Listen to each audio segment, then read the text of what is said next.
Good evening, everyone. Welcome to our Development and Operations Services Standing Committee meeting for Monday, May 9th. At the top of our order of business is to call the Standing Committee to order. And just for everyone's information, we have two members of the committee joining us virtually this evening. Acting Mayor Hull and Vice Chair Doherty are online with us, and then Councillor Hamlin and I are here, and we're down one member with the mayor's absence. So with that, I would ask Vice Chair Doherty to please read the land acknowledgement.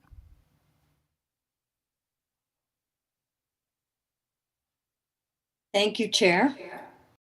For more than 15,000 years, the First Nations walked upon and cared for the lands we now call home. Anishinaabek, Haudenosaunee, Ojibwe, and many others who were families, friends, and communities the way we are today. The town of Collingwood acknowledges the Lake Simcoe-Nottawasaga Treaty of 1818 and the relationship it establishes with the original inhabitants of Turtle Island. We acknowledge the reality of our shared history and the current contributions of Indigenous people within our community. We seek to continue empowering expressions of pride amongst all of the diverse stakeholders in this area. We seek to do better and to continue to recognize, learn, and grow in friendship and community, nation to nation. Thank you very much. And before we adopt the agenda, I'd just like to say how nice it is to have participants here in the chambers with us this evening. And so it's nice, although we also have many joining us online. So that the content of the Development and Operations Services Standing Committee agenda for May 9th, 2022 be adopted as presented. If I could have a mover and a seconder, please. Councillor Hamlin, Acting Mayor Hull. And all those, or any changes or comments, seeing none, all those in favor? And that is carried unanimously. Thank you. Number 3, if there are any declarations of pecuniary interest, you could bring them to our attention now. And seeing none, we know by now that if something comes up during the meeting, please bring it to my attention, and we'll make sure that it is declared. 4th is our business arising from the previous meeting. Is there any? Seeing none, then we get right into our deputations. This evening we have speaking to us the Poplar Regional Health and Wellness Village Project update, Max Reim, and he will introduce the team who are joining him on behalf of DEPUTATIONS Management and Live Work Learn Play Limited. Chris, if you could, Sarah, let them in, that'd be great.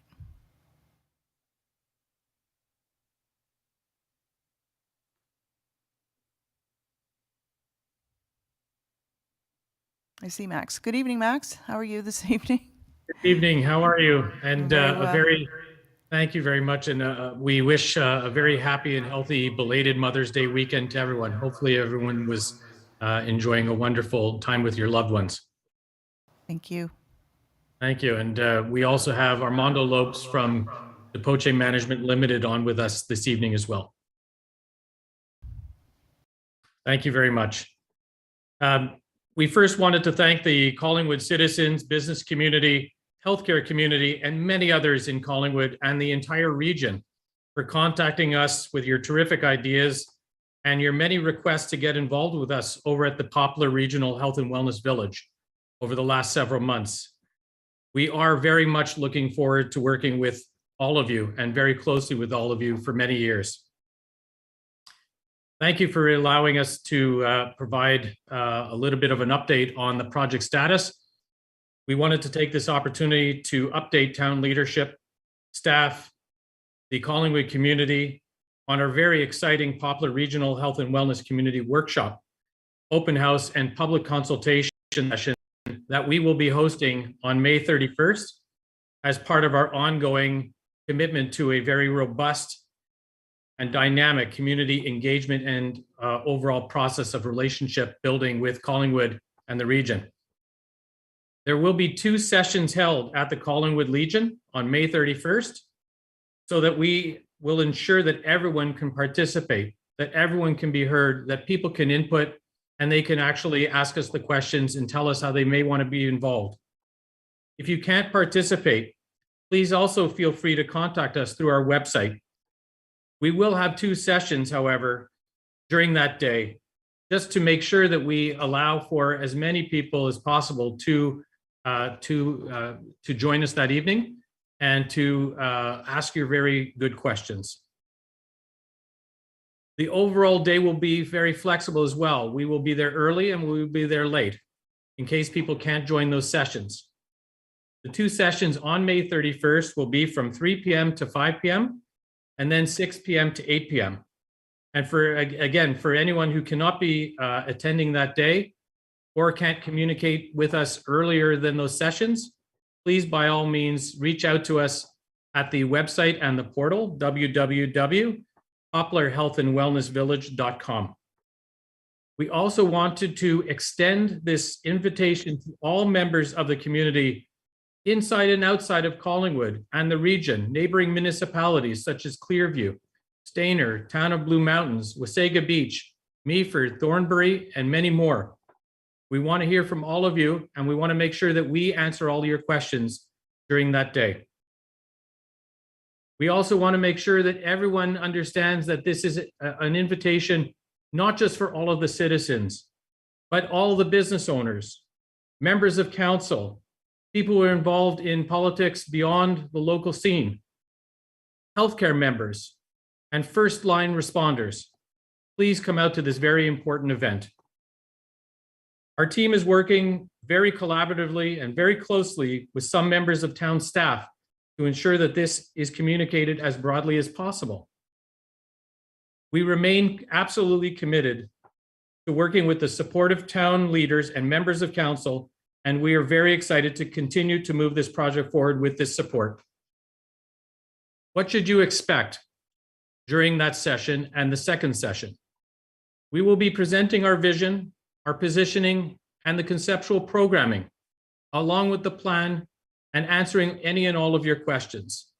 We want you to get to know DEPUTATION Management Limited a lot better because we are members of your community. We want you to get to know Live, Work, Learn, Play a lot better. And we want you to get to know each other much better and how you may want to participate in this project. Members of our team will be there to present answers to your questions, but we also want to hear from you and your fellow citizens and businesses. We're expecting a very broad audience from across the region, including from the business community, provincial government, special interest groups, and otherwise. Everyone is invited to share your input and ideas and to learn more about this vision for this very transformative and exciting Poplar Regional Health and Wellness Village project. With that, I'd like to please pass this over to my wonderful colleague at DEPUTATION Management Limited, Mr. Armando Lopes. Thanks very much, Max. And thank you, Madam Chair and members of committee. I'm not sure that I have much more detail to offer, but I will say that we are excited for this open house as a first step in our commitment towards community consultation. And we look forward to meeting everyone who can make it and to receiving everyone's thoughts and ideas on how to make our project even better. So thank you, and we look forward to welcoming everyone. Thank you. Thank you very much, Armando. And with that, I'd just like to close with the last remark. Once again, we're really excited to work with everyone who is listening tonight and beyond to deliver this extraordinary project, the workforce housing, the health and wellness, and all those community benefits that everyone is seeking today and tomorrow, and many more absolutely impactful outcomes from this project that will be enduring and long-lasting for generations. Thank you. That's terrific. Thank you, both of you gentlemen, for bringing information and keeping us apprised as to your process. We do appreciate it. I'll just look at the committee members to see if they have any questions with respect to the information received. Councillor Hamlin? Thank you, Madam Chair. I have a question of staff through you. I was just wondering if we can expect our own town staff will be at these open houses to be able to report back also to council. Thank you. CAO Skinner? Thank you, Chair. Through you to Councillor Hamlin. I had not contemplated that we would have staff there yet in a formal capacity, but I haven't talked that over with the planning director. I know that Manager Ayers is on the line now, so perhaps she may have some comments right away. Thank you. Manager Ayers? Thank you, Madam Chair. Yes, I do have a placeholder to discuss staff's participation at the public or attendance at the public open houses scheduled for May 31st with Director Valentine upon her return, but I have put placeholders in both of our calendars in the interim just to reserve that time should we decide that either myself and or Director Valentine or other staff, other planning services staff should be in attendance. Yeah, thank you for that response. Any follow-up? No, just to say thank you for that, Manager Ayers, and it is my sense, given the importance of this project to so many in our community, that our staff be there to be able to weigh in also on the extent of the consultation and any significant issues that arise that we should be keeping our eyes open for. Thank you. Okay, thank you. Any other questions? I'm not seeing any, so thank you very much. Enjoy the rest of this beautiful evening. Take care. You as well. Thank you for your time. Thank you. All right, so now that brings us to staff reports, and our first staff report, 6.1, is CAO 2022-8, a servicing capacity update and proposed short-term exemption program continuation of interim control bylaw number 2021-024 ICBL. So CAO Skinner, I'll turn it over to you for the presentation. Thank you, Chair. And I'm going to immediately turn it over to Manager Ayers, who's prepared the material for this evening, please. Okay. Take it away, Lindsay. Thank you, Madam Chair, and good evening, members of the committee. So this servicing capacity update and recommended short-term interim control bylaw exemption program report involved input from planning services and environmental services staff. And as such, it will collectively be presented by myself, Director Slama, and Community Planner Wukash this evening. Next slide, please. So as members of the committee are aware, on April 26, 2021, Council passed interim control bylaw number 2021-24, commonly referred to as the ICBL. And the intent of the ICBL was to pause development to allow the town time to develop a formal framework for allocating water and wastewater capacity. Once finalized, this framework would then be utilized to make decisions as the town continues to grow. Next slide, please. So the town has identified a three-pronged approach for the proposed servicing capacity allocation framework, including 1, an update to official plan policies to be incorporated into the town's official plan update currently underway. 2, a zoning bylaw amendment number 2022-007, which essentially provides an ultimate safeguard to prevent the issuance of building permits unless availability of adequate water and wastewater capacity is confirmed by the municipality. And 3, the servicing capacity allocation policy, which provides details to guide capacity allocation decisions, including how, when, for how long, and through what mechanism servicing capacity would be committed, thereby moving the town away from an informal first-come, first-served approach to a documented and tracked merit-based system. It was the town's goal to have the ICBL lifted within 1 year of adoption. However, zoning bylaw amendment number 2022-7 to the Ontario Land Tribunal, which is thereby automatically extended the ICBL beyond April 26, 2022. Next slide, please. A total of 3 appeals were filed in response to zoning bylaw amendment number 2022-7, including an appeal from John Welton of John Welton Custom Home Building, operating as Sunvale Homes, an appeal from 255-4281 Ontario Limited, the owner of 121 Hume Street, and an appeal from Crest Point Real Estate Blue Mountain Inc., which is the owner of the Blue Mountain Center. Planning Services notes that two of these properties had previously been granted an exemption from the ICBL. And as a result of the appeals, the ICBL will continue to be in effect, thereby continuing the development pause until such time as the appeals are either withdrawn or disposed of through the Ontario Land Tribunal. I'll pass the presentation over to Director Slama to provide an update on the annual servicing capacity threshold. Thank you. Thank you, Manager Ayres, and good evening to members of the committee. So I'm going to touch on the annual servicing capacity threshold.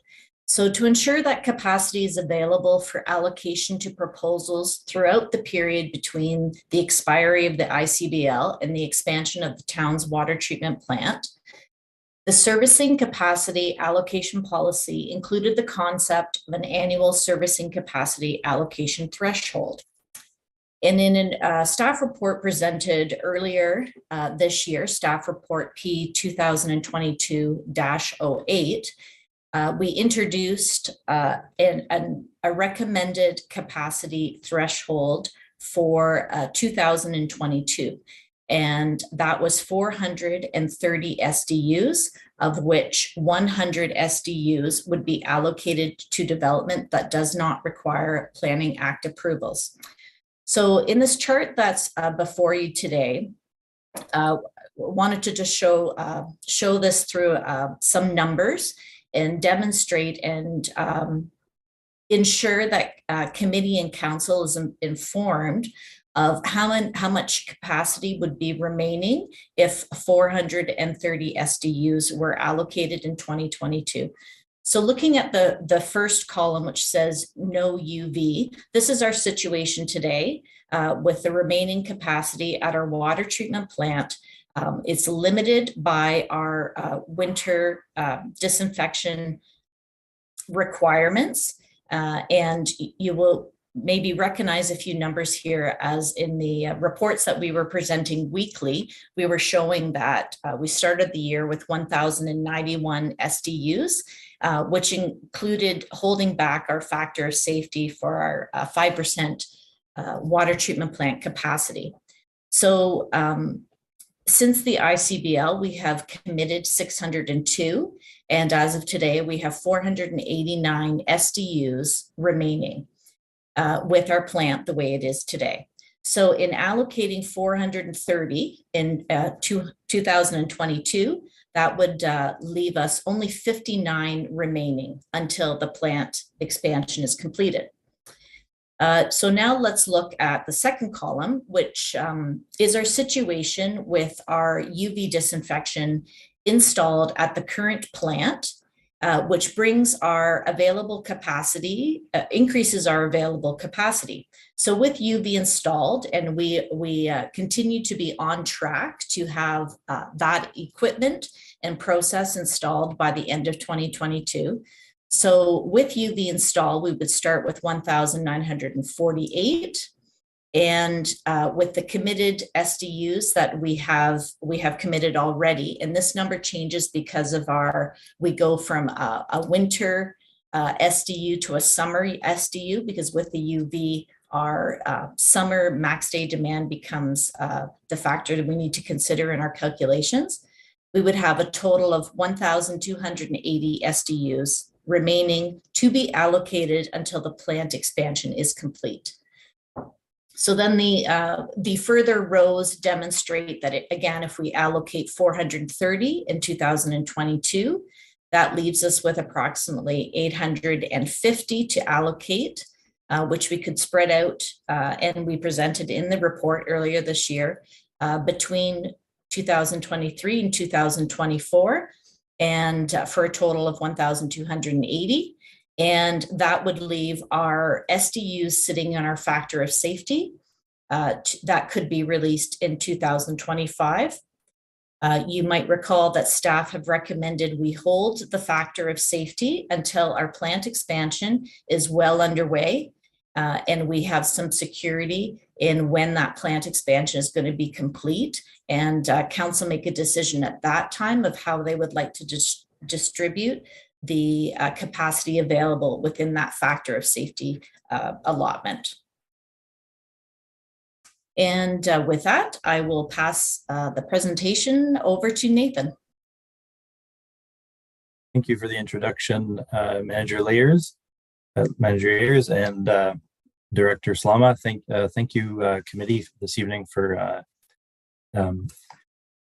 participating in our presentation. I'm going to go through some of the details of the proposed exemption program that are identified in the report.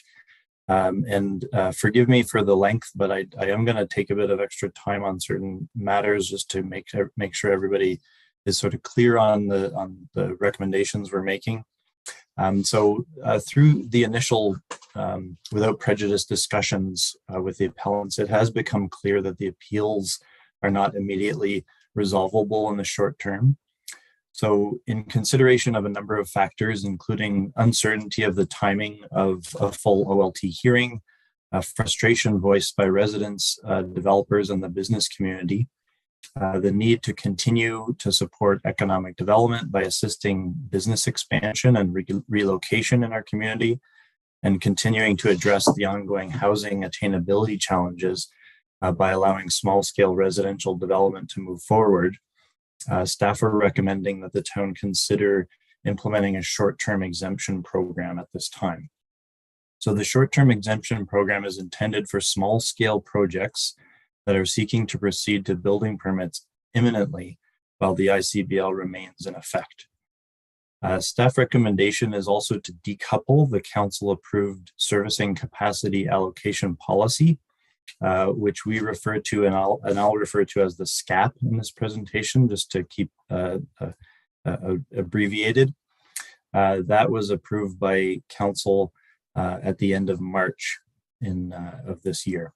So decoupling the SCAP, the recommendation is to make it effective after council's decision on this matter in this report, so that it can be used to evaluate larger development projects.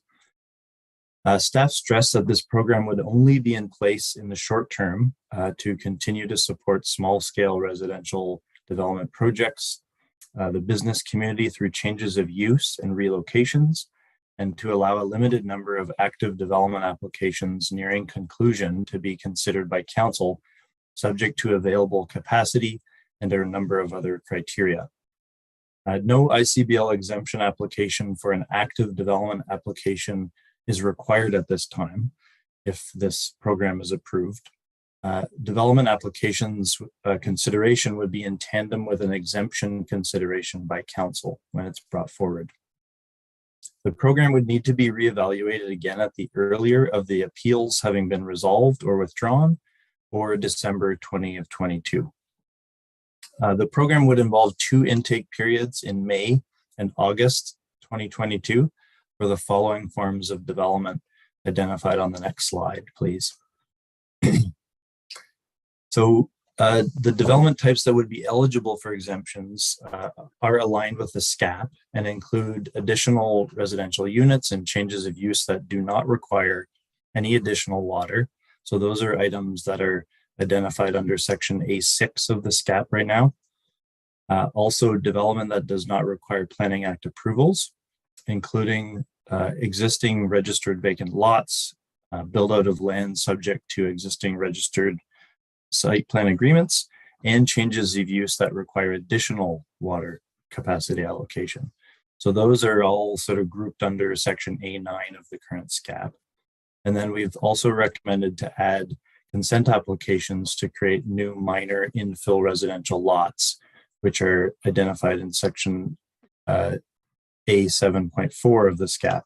So this is a bit of an expanded program from the one that we had last year, and it does include other smaller forms of development, but ones that we feel are appropriate at this point. And we do have capacity for, based on the 100 SDU that have been reserved for these types of development forms. So all of these forms of development can be allocated capacity in the SCAP on a first come, first served basis up to the cumulative annual maximum capacity set aside, which is the 100 SDU that I mentioned. Next slide, please. The continuation of the effect of the Icbl due to the 3 appeals continues to require significant staff resources. The proposed exemption program is an accelerated approval process, which shaves a month off the typical committee and council reporting cycle. in order to bring the first intake of exemptions forward as quickly as possible and minimize further delays to property and business owners. Staff recommend the proposed accelerated exemption program to compress all components of the exemption intake, evaluation, reporting, and council consideration. The advantage of the accelerated timeline is a reduction of 1 month to the anticipated timeline for ICBL exemption approvals, but the risk is that applicants may not have enough time to prepare the necessary documentation needed.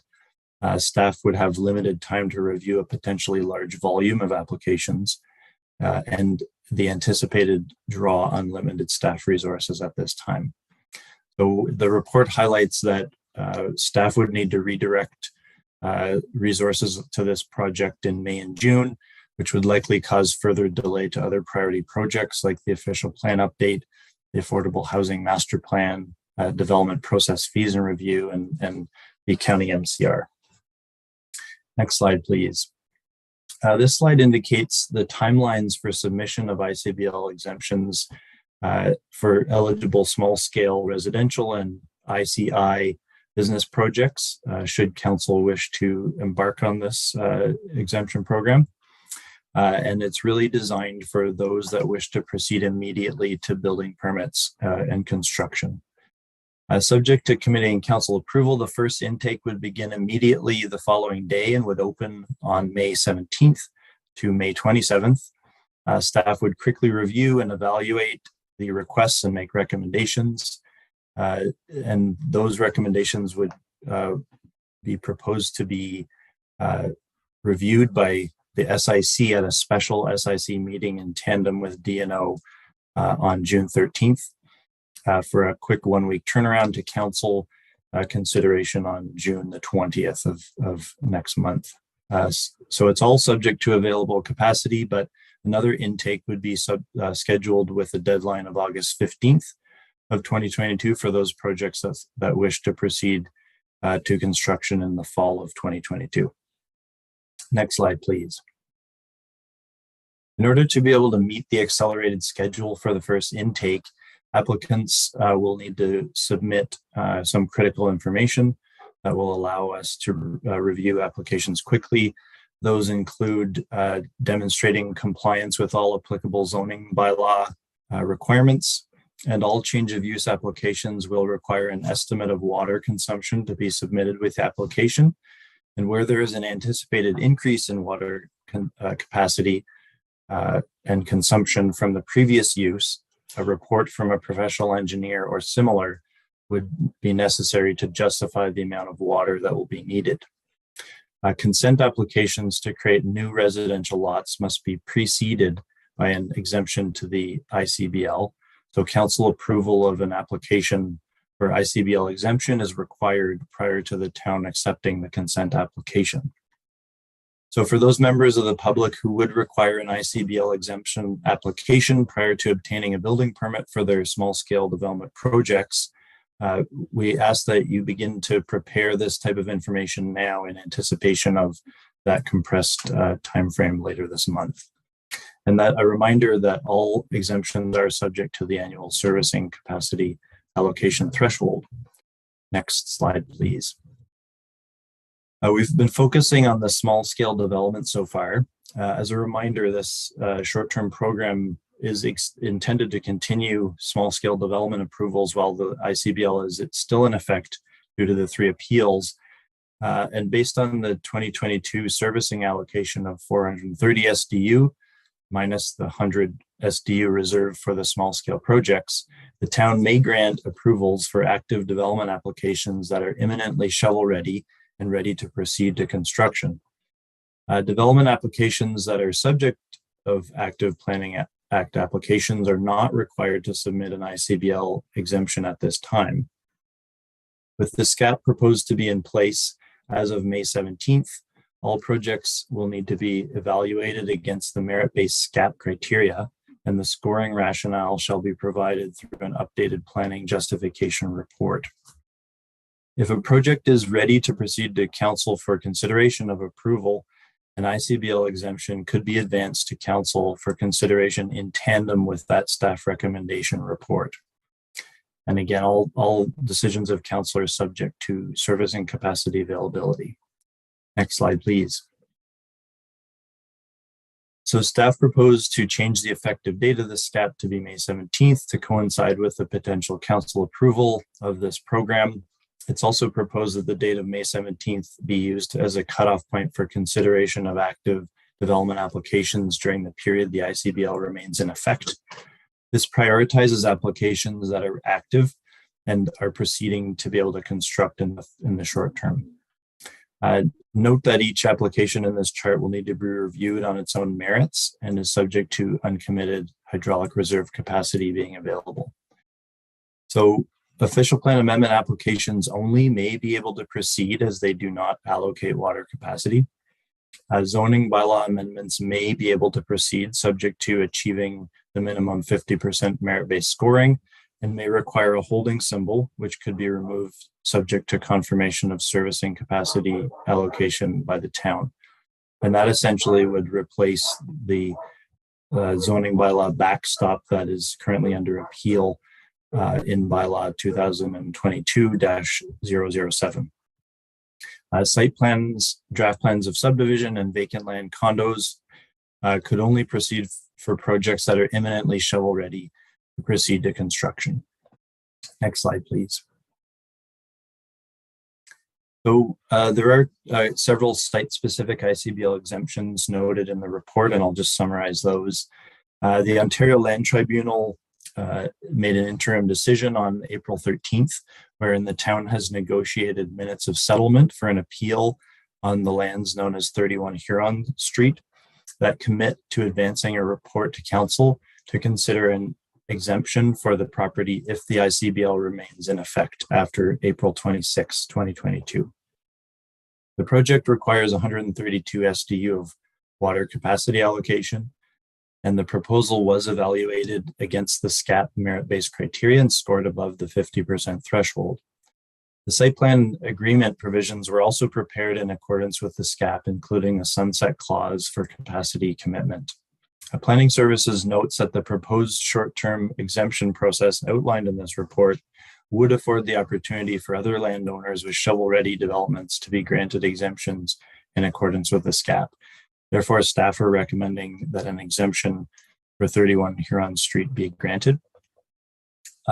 Council also granted an ICBL exemption in July 2021 for 395 Raglan Street for a business that was a brewery with one SDU allocated.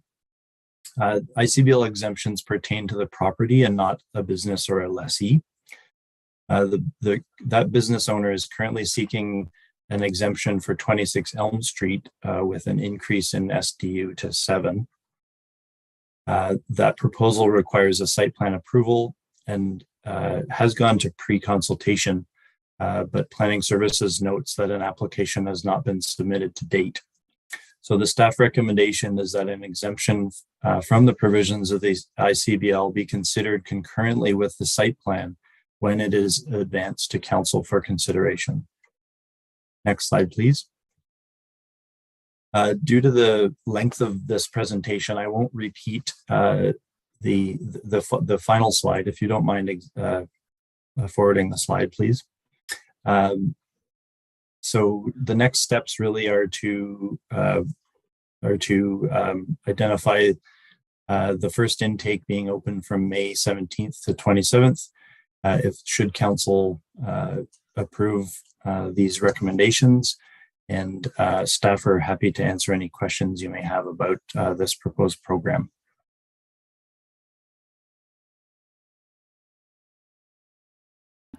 Community Planner Wukash, Manager Ayers, and Director Slama, the team, for the thorough presentation, giving the highlights of the report this evening. So we're going to go firstly to the public, and with the clerk's permission, we'll start in the gallery and then we'll go virtually. Okay. So those in the gallery wishing to speak to this item, if you just show me your hand. Okay, we have 2 here. Okay, and Cassie, if you want to come forward and state your name and.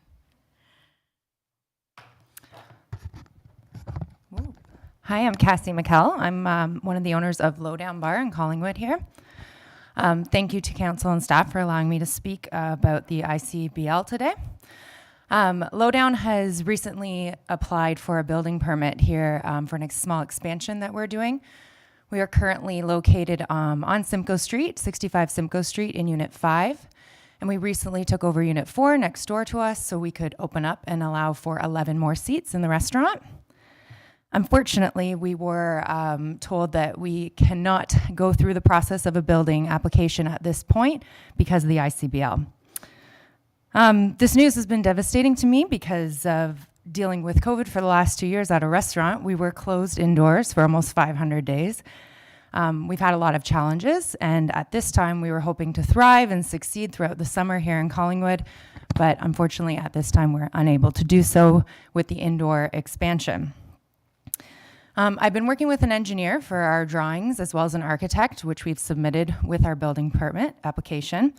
The engineer is Andrew Wright from Elevation Engineer. Based on the staff report that we are discussing that was put out on Thursday night, I was able to have Andrew write up a report which went over the change of calculation of SDU units to be 0 for this project. The renovation is really just opening up a dividing wall, and as I said, adding 11 seats. It would have no plumbing whatsoever, and it doesn't change the overall occupant load of the building or the change of use of the building. What I'm here to ask today is if I could be considered. I'm proposing that Lowdown be added to the list of recommendations, along with 31 Huron Street and 26 Elm Street, to be granted an exemption immediately and in advance of the exemption program coming into effect. If I could just explain why I'm asking for that is because of the timeline.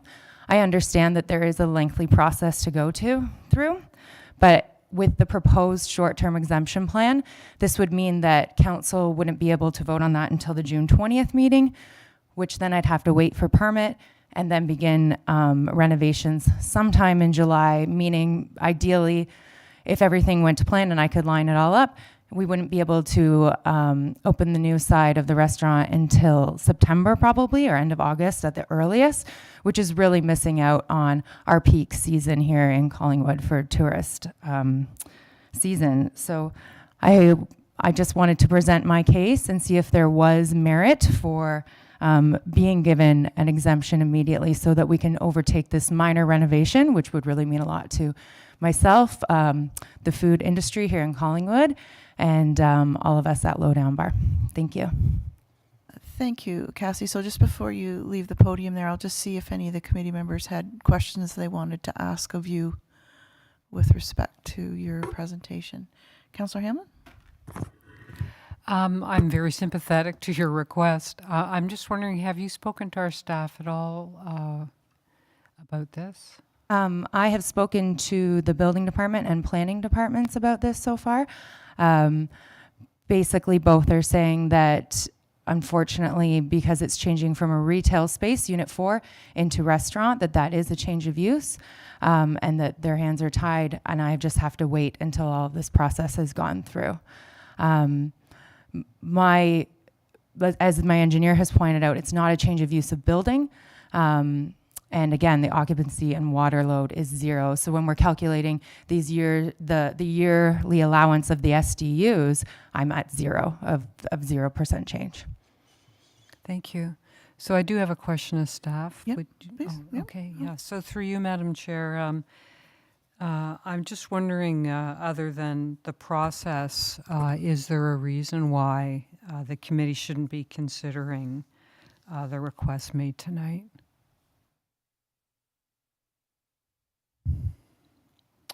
And who would like to respond to Councillor Hamlin?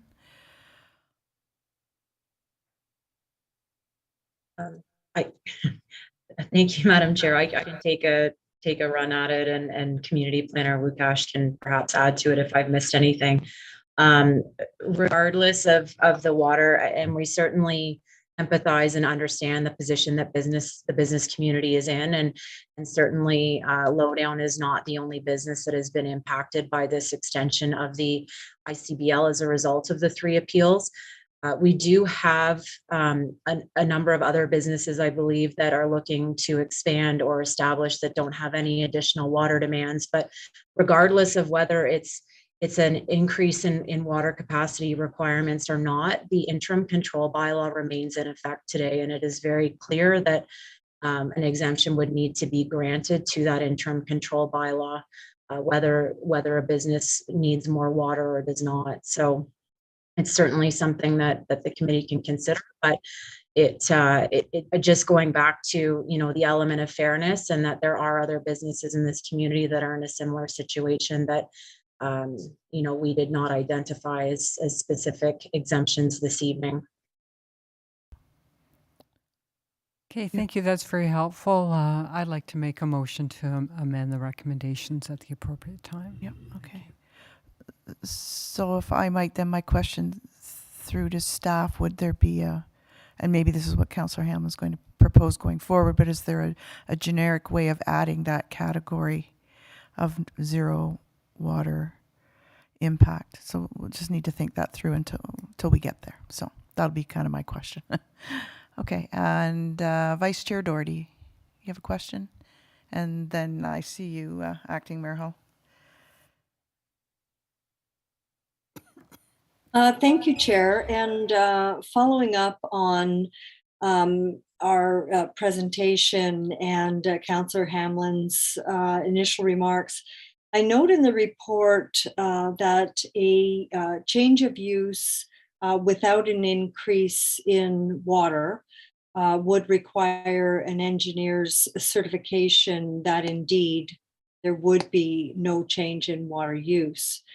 And I'm wondering if the proponent is able to provide this documentation. Does this make a difference in how quickly such an exemption could be processed, given that there is no change in capacity, and an engineer's report would, of course, affirm that? Okay. And that would be through you to Manager Ayers. Thank you. Yeah. Go ahead, Manager Ayers. Thank you. Through the chair to Councillor Doherty. Appreciating that it sounds like Cassie has had her engineer review the water demands, and certainly that's great to hear that work has already been done. The reality is, with the timeline, staff, we've accelerated this exemption program as fast as we possibly can, based on current committee and council schedules. So, I mean, the next available committee meeting to advance any exemption requests to committee is being proposed for the June cycle. So we're currently in the May cycle, and certainly if there was interest of the committee to add an additional exemption this evening, I think that would be the appropriate course of action, because we have very few meetings between this evening and when we are proposing to bring back a very large volume of exemption requests for committee and council's consideration in June. So we've compressed the timeline as much as we can. We certainly are understanding of the situation, and we're trying to move it as quickly as possible. But I would suggest that if an exemption is sought sooner than what the program we are proposing this evening is, it would have to be considered through the May cycle. Okay, thank you. Any follow-up, Vice Chair Doherty? No, thank you, Chair. Anticipating what Councillor Hamlin's motion may be, I will be prepared to respond to it when she makes it.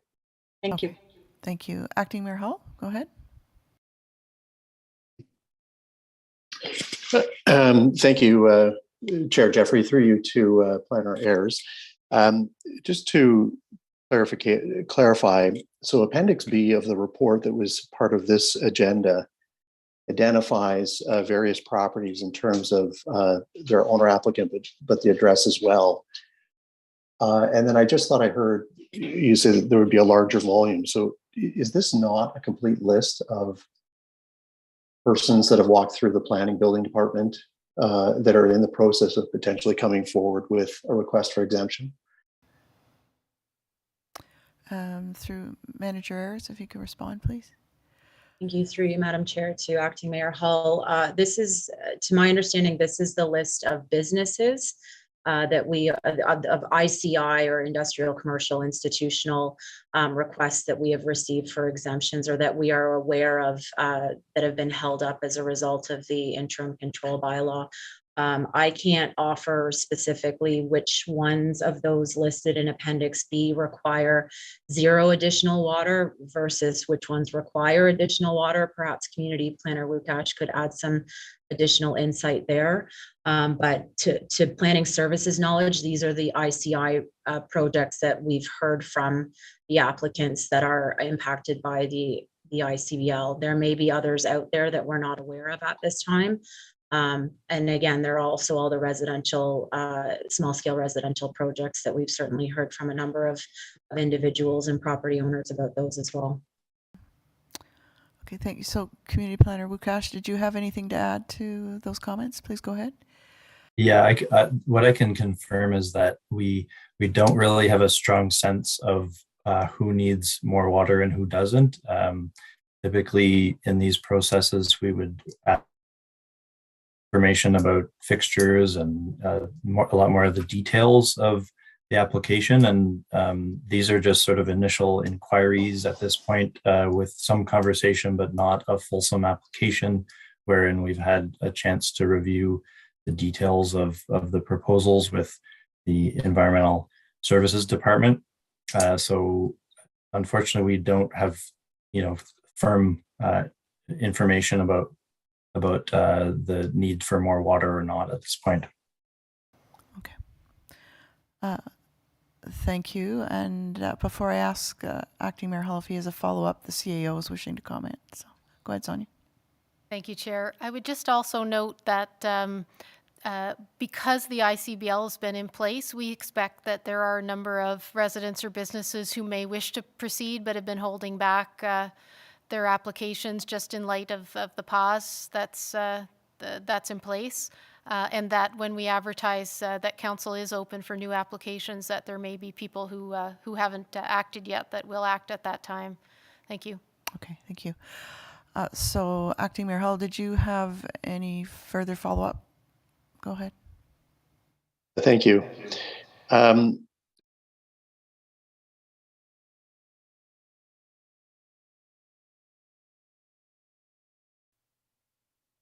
just want to make sure I say some things so I don't get sued. Thought you'd frozen. No, I didn't freeze.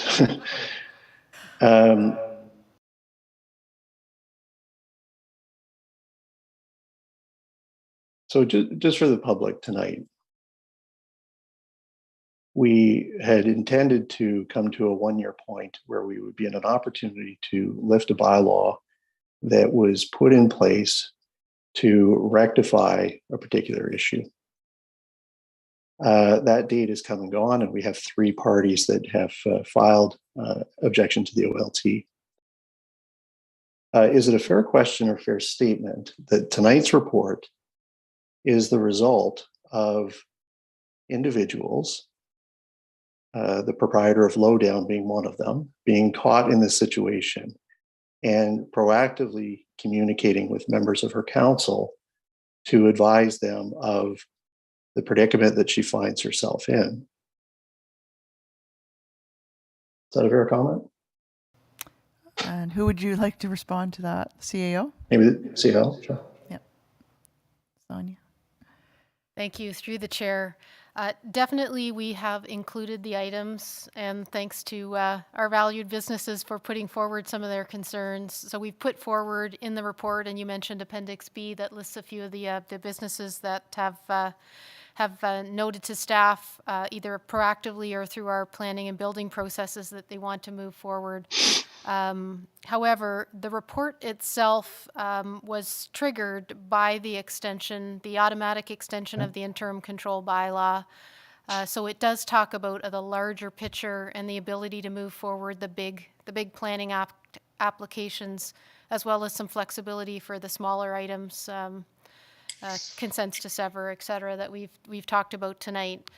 So the answer really is both, but we did want to address the big picture proactively as well. Okay, thank you. So Anything- if I could, I've got maybe a few more points. So ooh, committee and then council. Are any specific for Cassie, or can I invite her to sit down? She's Oh, still no. standing at the front. Actually, I'd be interested to know, Cassie, have you started paying rent on on the new location? Yes, I have. Okay, so you not only are you out the money so far in terms of going through the process, but you're actually paying rent for a space that you can't use. I've paid rent. I've paid architect, engineer, deposits on contractors, painters. I've put out quite a bit to get started on this renovation. Okay.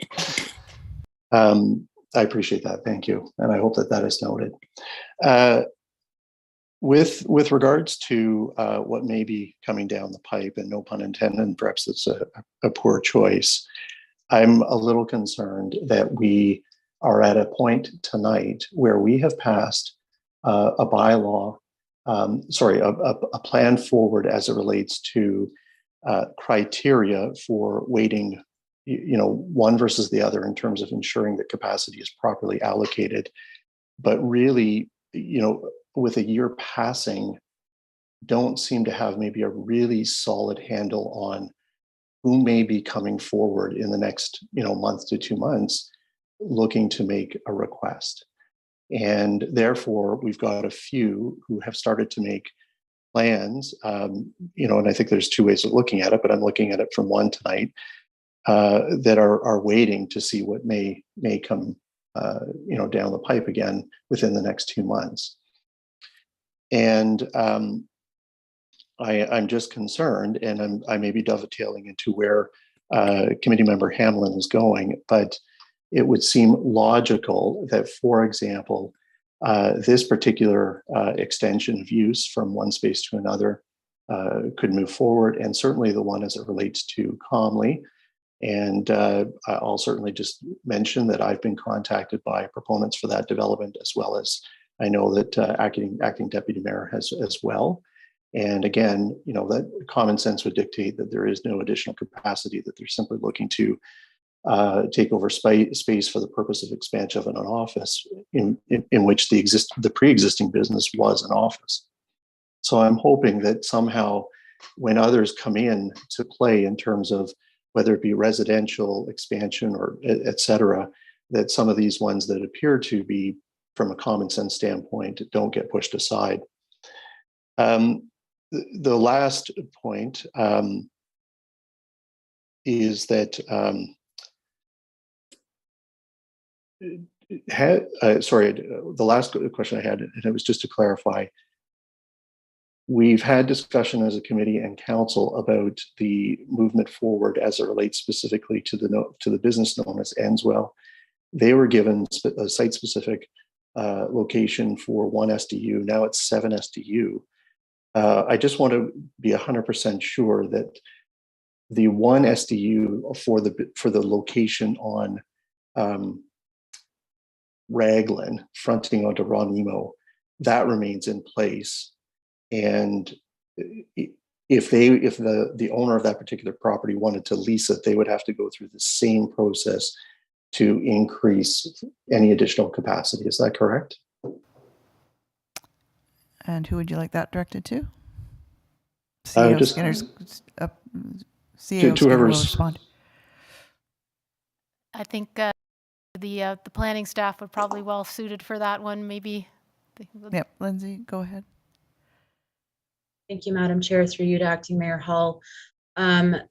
As much as the SDUs are identified, or the anticipated SDUs are identified when an exemption to the interim control bylaw is granted, that SDU number is not applicable. So an exemption to the bylaw is granted to a specific property.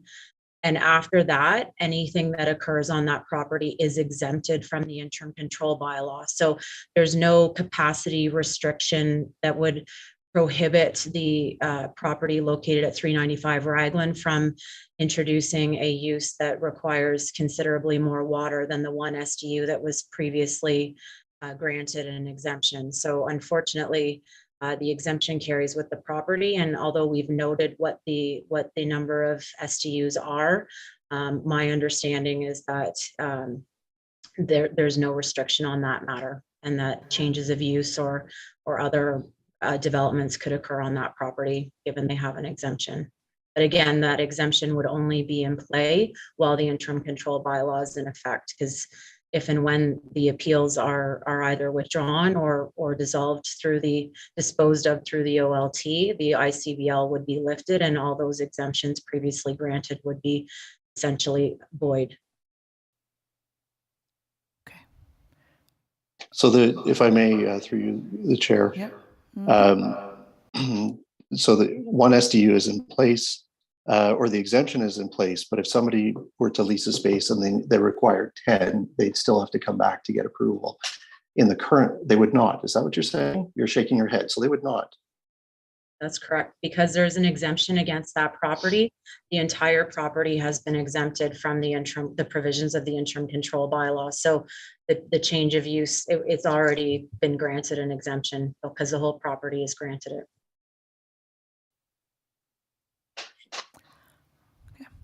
All right. Chair Jeffrey, what am I not getting?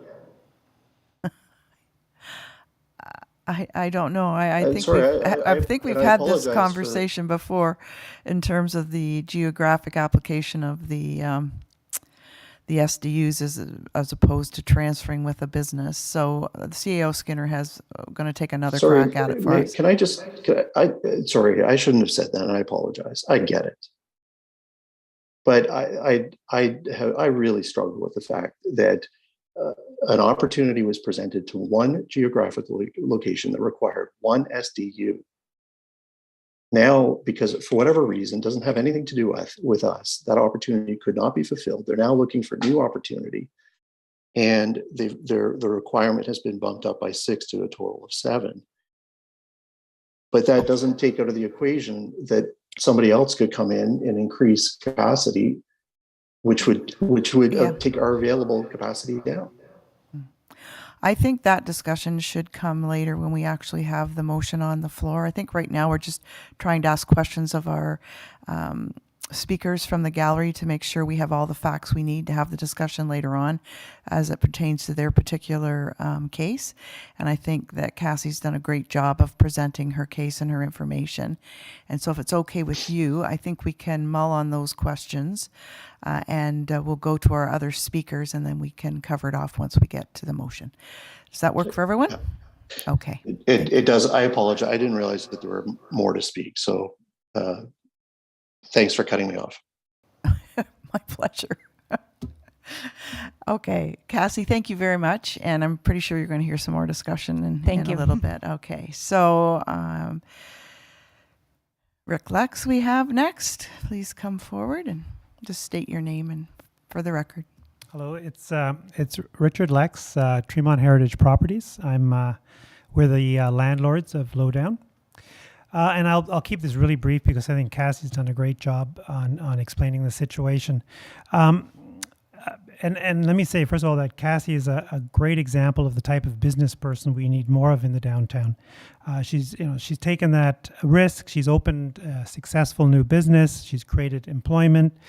And within months, she was hit by a pandemic, and surviving COVID through her smarts and hard work, she still wanted to expand her business, and she's willing to jump through the hoops to hire. She's hired the architect, the engineer. She's certainly made a lot of expenses, the necessary permits, and then to be suddenly stopped is something I think that really shocked us. And we certainly didn't anticipate that the ICBL would apply here. And the idea, and she's explained why that kind of stoppage, even though it may be only a few months, how costly that would be to her. I also want to reiterate, this is a very small increase in space for Cassie. It's not a new part of the building. It's an actual existing part of the building. Businesses in the downtown, they change all the time. There's this constant movement of businesses changing, different types. It doesn't seem appropriate at all that the ICBL applies to that. There's no increase in the business's occupancy as a result, and the engineer's letter has confirmed there's no increase in water usage, not even a small fraction of an SDU. So Cassie's been caught up in this unfairly in many ways, and we're asking this committee to correct that, and as quickly as possible by exempting Lowdown, but through tonight's motion, to adding her to that list of exemptions so that she can move forward and do her expansion. And thank you very much. Thank you. All right. So there's no other speakers here in the chambers, so we'll ask virtually, please, Clerk Almus. Clerk Almus. Thank you, Chair Jeffrey. We do have a number of attendees participating remotely with, we have 3 individuals right now requesting to speak. If you're interested in speaking to the staff report, please press the raise your hand feature at the bottom of your screen. And we'll let our first guest in, which is Chris Matson. Thank you. Welcome, Chris. Thank you. Just testing the volume. Perfect. Good evening. My name's Chris Matson, and I'm representing the Summit View subdivision at Poplar and High Street. I'll be brief. I would just like to advise that we've reviewed and we support the staff report to bring forward an interim exemption process. As you may know, Summit View actually falls within Section A9 of the SCAP, which is the 100 SDU per year category. As we do not require any planning approvals, all of our lots are registered, fully serviced, and as you can see out there, the community is more than half built. I'd just like to reiterate that over the period of the Icbl, we've worked cooperatively with the town. I think through our submissions, we've been respectful and recognized the situation the town was in. And at the same time, staff respected our approval and construction status when the Icbl came about. We offered up options on a phased exemption early on for Summit View, and we came together with staff, and then council approved that early exemption of 89 SDU. So we will be making a further exemption request on May 17th, as noted in the report, to work towards completing our community. Out of the 406 units we have, we only require 108 SDU to finish the community off. And again, just to remind you, it's under the approved project part of Section A9. So I'm happy to answer any questions, but that's all I have to say. Thank you. Oh, thank you, Mr. Matson. Do any of the committee members have a question with respect to this information? I'm not seeing any, so thank you very much for coming and giving us your information and your support for the staff's work. Thank you.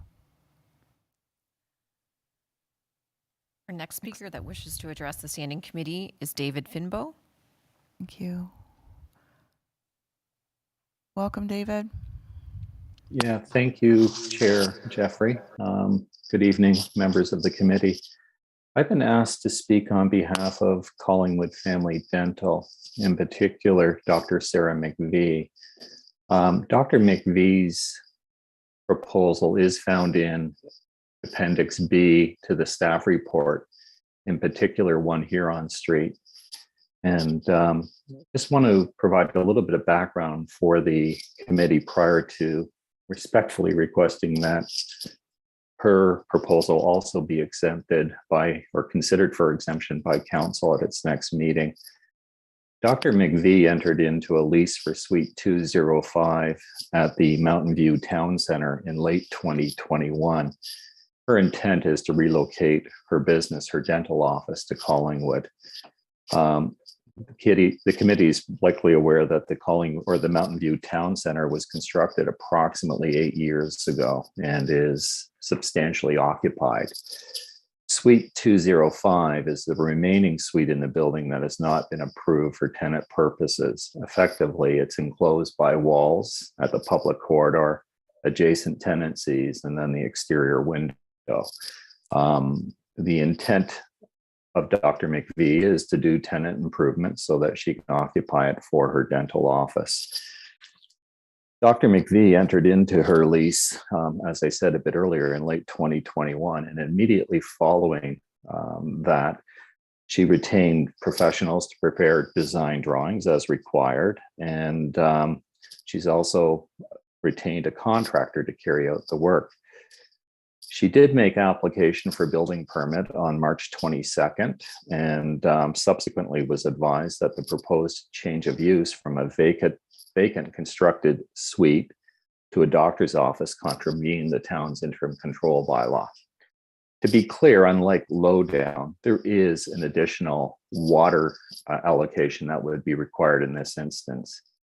At startup, we believe, and have been advised by an engineering firm, local engineering firm, that we're looking at a magnitude of 1.5 SDUs at startup. Needless to say, that will grow if her business is successful, and I think that's all what we want. So to be clear, the proposed use of Suite 205 is for Dr. McVie's dental office.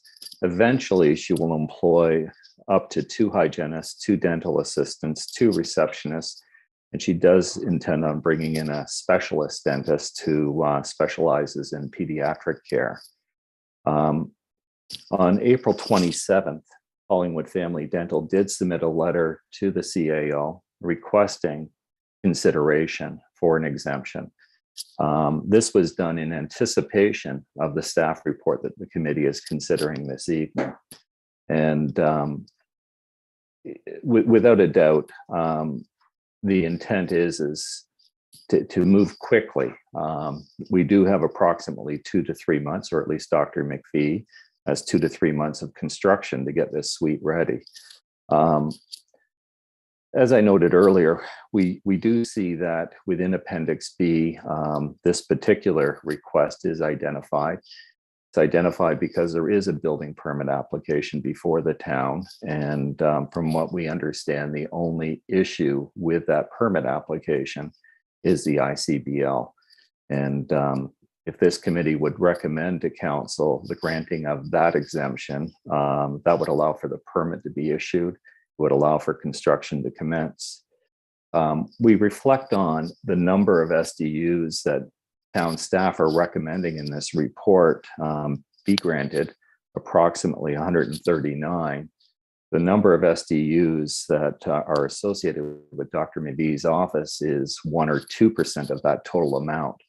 Very small amount in consideration of the other recommended exemptions that staff are making. So on behalf of the Collingwood Family Dental business, Dr. Sarah McVie, I'm here to respectfully request that the committee recommend to council that council grant an exemption for Dr. McVie's proposed dental office at its meeting of May 16th. That would, of course, be in addition to any other exemptions that may be granted. In short, by doing this, council would be able to consider Dr. McVie's request on May 16th and versus the proposed June 20th date in the upcoming recommended Icbl exemption program that's before the committee. Dr. McVie's proposal is shovel ready. It'll provide an important service to our growing population. It aligns with the town's objectives in our mind, and it does align very nicely with SCAP in terms of the objectives of the municipality. And it will have a minimal impact on the number of available SDUs. So with that, I'll just summarize that we're respectfully requesting that 1 Huron Street, Suite 205 be granted an exemption, or this committee recommend to council that it be granted an exception. Obviously, I'm here to answer any questions that the committee may have. Thank you, Mr. Vimbo. And I'll just look to the committee members to see if there are any questions with respect to your information and request. And I am not seeing any. So thank you very much for appearing, and we have your information for our discussion going forward. Okay, thank you. And next. Chair Jeffrey, we have Martina Krebs. Welcome, Martina. Hi, how are you? Thank you so much for allowing me to speak tonight. I have a property, 65 St. Vincent, which exists in the older part of Collingwood and had an existing house on it. That house originally was a 2-family rental house. In 2020, we applied to the Committee of Adjustment to have that land centered and to build a semi-detached home on that. Following the Committee of Adjustment, that was all approved. But their one requirement was that we demolish the existing house and that we bring water and sewer for the second piece of property. Of course, water and sewer already existed in the first half of the property. And that was all done in the fall of 2020. At that time, it was paid for and everything was completed. The start of in March, we had the problem of applying for permit 10 days before the bylaw came, the Icbl came into place. And unfortunately, that was our issue.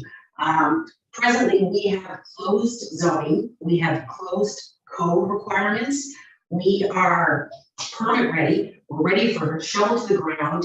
And in January, the building department requested that we pay for the permit fees and the development fees, which were over $65,000 to the town of Collingwood, which we paid.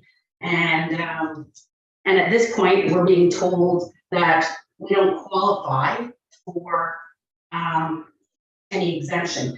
And just recently, my husband was in touch with community planner Crash. One of the questions is why we did not ask for a previous exemption. And that reason was we talked to the building department and that was their answer. I guess they were going by what was released last April as originally occurred. So our issue is that we've had a vacant piece of land in an old part of Collingwood that is now sitting there with a fence around it. The neighbor has felled a tree, knocked the tree down onto our property and is now sitting there. The property is completely safe. The building is demolished. It's a flat piece of land, but it is an eyesore for the neighbors. Of course, property taxes now that we are now paying for a vacant piece of land as opposed to property taxes being paid on a house. And because the requirement was that we demolish the house, we have lost income in that meantime. And as I said, our biggest problem was that our permit just was put in probably about 3 days too late, our permit application back in 2021.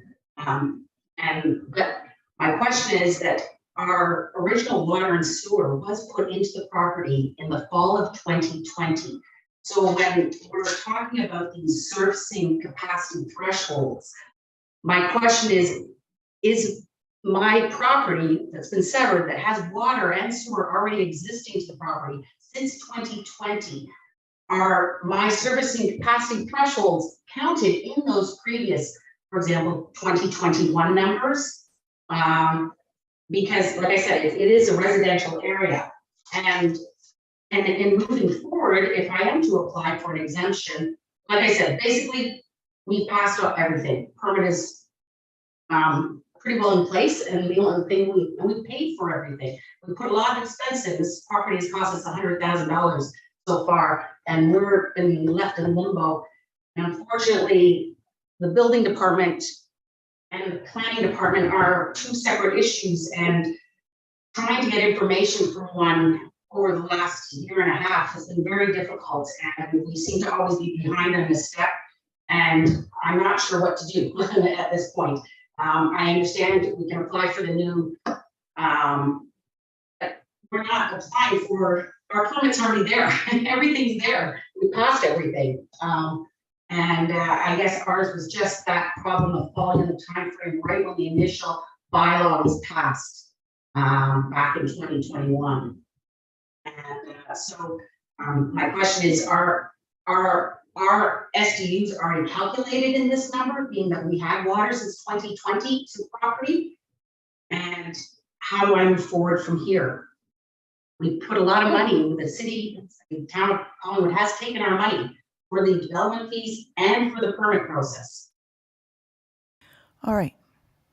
Thank you very much. So it's, I'm not sure if staff will have the answers for this meeting tonight, but I'll look to Manager Ayers and Director Slama as to your question regarding your water capacity, if it would already have been included in the numbers prior to, and if we would be looking at having to free up more capacity or not. So Director Slama, would you have that answer?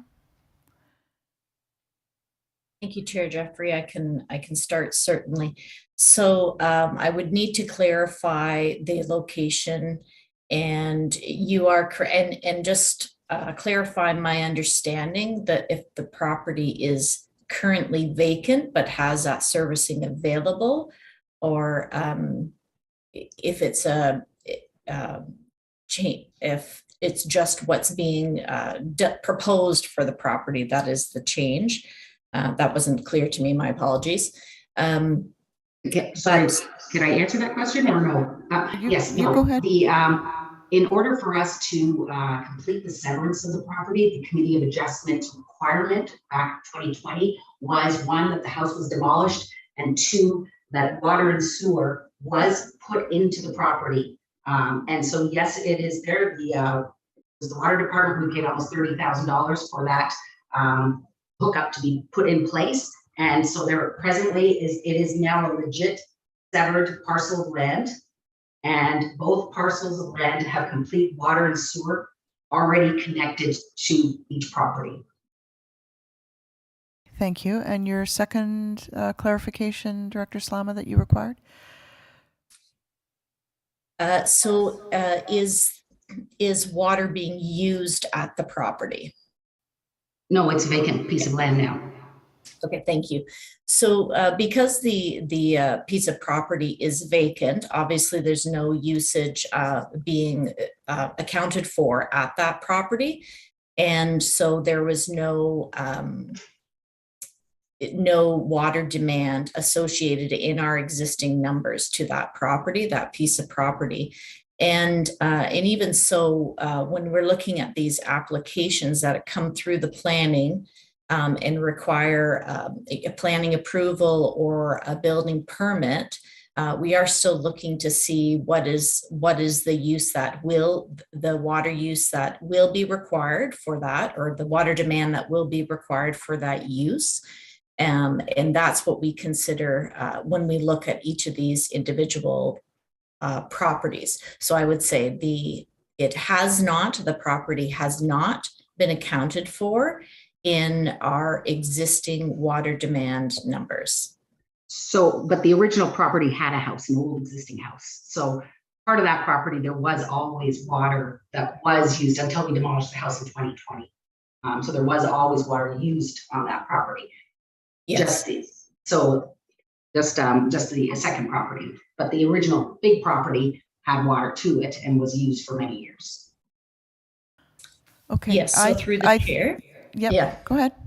Yeah. So because now we have a severed property, there's no use that's been correlated to that property. And again, and possibly Manager Ayers, you might have the better words to describe this. But as we look at all these applications, we're assessing the water demands with each application, and we're not at any time actually kind of subtracting what's already used on the property. We're just looking at there's opportunities to say what was there. Are you going to augment your use? Are you going to increase your demand? But we're not. So for that severed property, there would be no allocation would have been considered under our existing demand numbers. Okay. All right. So Martina, I think what might be best, because I don't think there's committee decisions here that are going to help you currently. I think what we can receive is a commitment from staff to meet with you, given your significant investments into the permitting and things that you've had to do thus far, and give you a clear idea as to next steps and where you can come back to the committee and we can perhaps help. But they will get you to that point. Is that okay with you? Well, we have been in constant discussions with the building department, making sure that everything was completed that needed to be done for the permit process. And we've been talking with the planning department. I'm not sure everyone is very aware of what the money that we've invested in this process. I'm not sure who it exactly is, what would change from what I've been dealing with for the last year. I think what would change, Martina, is that staff would come back to this committee to give us an update as to your request for next steps, and we'll have a better understanding how your unique situation is fitting into our current processes and things that we need to pay attention to. And so they will get back to us for sure. Okay, thank you. Okay, you're welcome. Thank you for coming tonight. Councillor Hamlin has a question. Go ahead. Thank you. I'm just wondering, Martina, did you say there were 2 residential units in your building before it was demolished? Through you, Madam Chair. Sorry, hi. It was a single home, but it had 2 rental incomes in it. Okay, thank you. And through you, Madam Chair, to staff, I can see we have so many unintended consequences of our interim control bylaw continuing, and this is definitely one. So my question for staff is, the report tonight that set out the exemption process for small projects, would this fit into it? In other words, if an application was made by Martina by May the 17th, and she had an engineer's report talking about water usage, would she be possibly through this before the end of June? Through to whoever on staff. Yep, Manager Ayres, go ahead. Thank you, Madam Chair. Through you to Councillor Hamlin.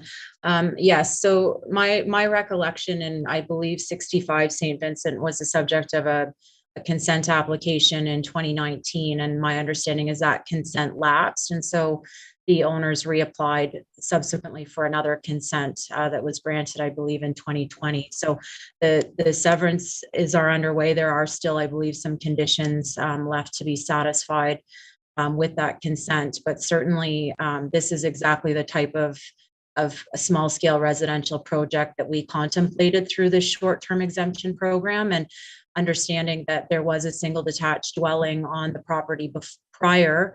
It has subsequently been demolished. I'm going to look to Director Slama, but I would presume that perhaps the retained lot that was part of the exemption would qualify for a building permit, in the sense that there was an existing single detached dwelling there, but on the lot to be severed, as Director Slama indicated, it is vacant, and there was not a second unit on the second separate standalone unit. So certainly we would entertain an exemption application should committee and council approve the recommended process this evening and next week, and that's something that could be potentially concluded through the June 20th council meeting.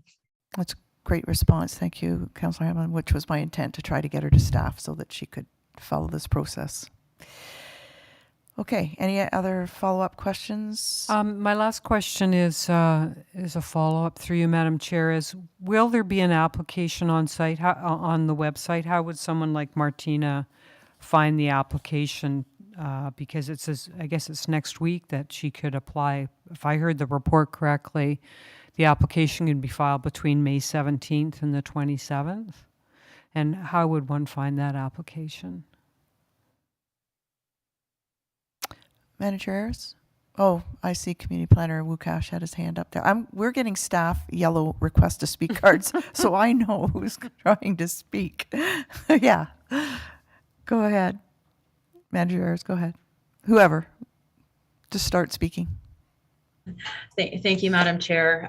So staff are actively working on updating an exemption application form that will be available, and we will be working with the communications team to get communication out as soon as possible. But obviously that program will be subject to this evening's committee recommendations as well as council's decision next week. But we do intend to have everything teed up and ready to go on May 17th. And there will be through various communication channels, we will work with the communications team to get the word out and make the application and details associated with the short-term exemption program available. Thanks so much. Yeah, great. Thank you. And just to add to that, Madam Chair, sorry, I was speaking there, but I was on mute. My apologies. No problem. Yeah, just to supplement what Manager Ayers had added, we have taken down the previous exemption form and are in the process of adapting it pending council's approval of this program, and there'll be more information, updated information on it, a better sort of a guide for the type of information we need with the applications in order to make it a smoother process. And so that, as Manager Ayers said, that will be teed up for next Tuesday, which is the beginning of the intake, should council approve the program. That's great. Excellent. Thank you. All right. So seeing no further questions, anyone further who wishes to speak to us? Thank you, Clerk Almas. Seeing none, then I'm going to put the motion on the floor, and I will be doing council's or staff's recommendation, number 1 in the last and further at. The staff report CEO 2022-08 servicing capacity update and proposed short-term exemption program, continuation of interim control bylaw 2021-024 ICBL be received, and that council endorse the short-term ICBL exemption program as outlined in this report, which would remain in place until the appeals are either withdrawn or resolved and the ICBL ceases to be in effect, or until December 2022, whichever is earlier. And further, that bylaw number 2022-25 be amended to set the effective date of the town's servicing capacity allocation policy, SCAP, as May 17, 2022. And further, that this report be considered at the May 16, 2022 meeting of council to facilitate an accelerated first intake of ICBL exemption requests in June 2022. And further, that the lands identified as 31 Huron Street be exempt from the provisions of the ICBL and added to Schedule A of bylaw number 2021-24 for the purpose of establishing a mixed-use residential commercial building with a water capacity allocation of 132 SDUs. And further, the council approved the following for the lands identified as 26 Elm Street. An exemption from the provisions of the ICBL be considered concurrently with the site plan when it is advanced to council for consideration. Could I have a mover and a seconder, please? Vice Chair Doherty and Councillor Hamlin. And speakers. Which committee members would like to speak to this? Go ahead, Councillor Hamlin. Go ahead. Yep. Okay. Thank you, Madam Chair. I have a few questions, if I could, to start through you.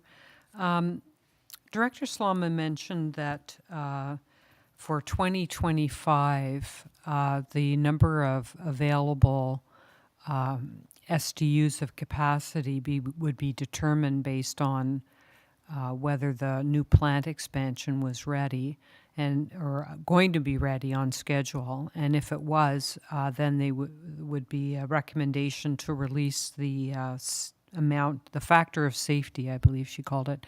So my question is, how many SDUs do you anticipate, if that fortunate event were to happen, would be available for 2025? So what portion of the 668, I think it was, that would...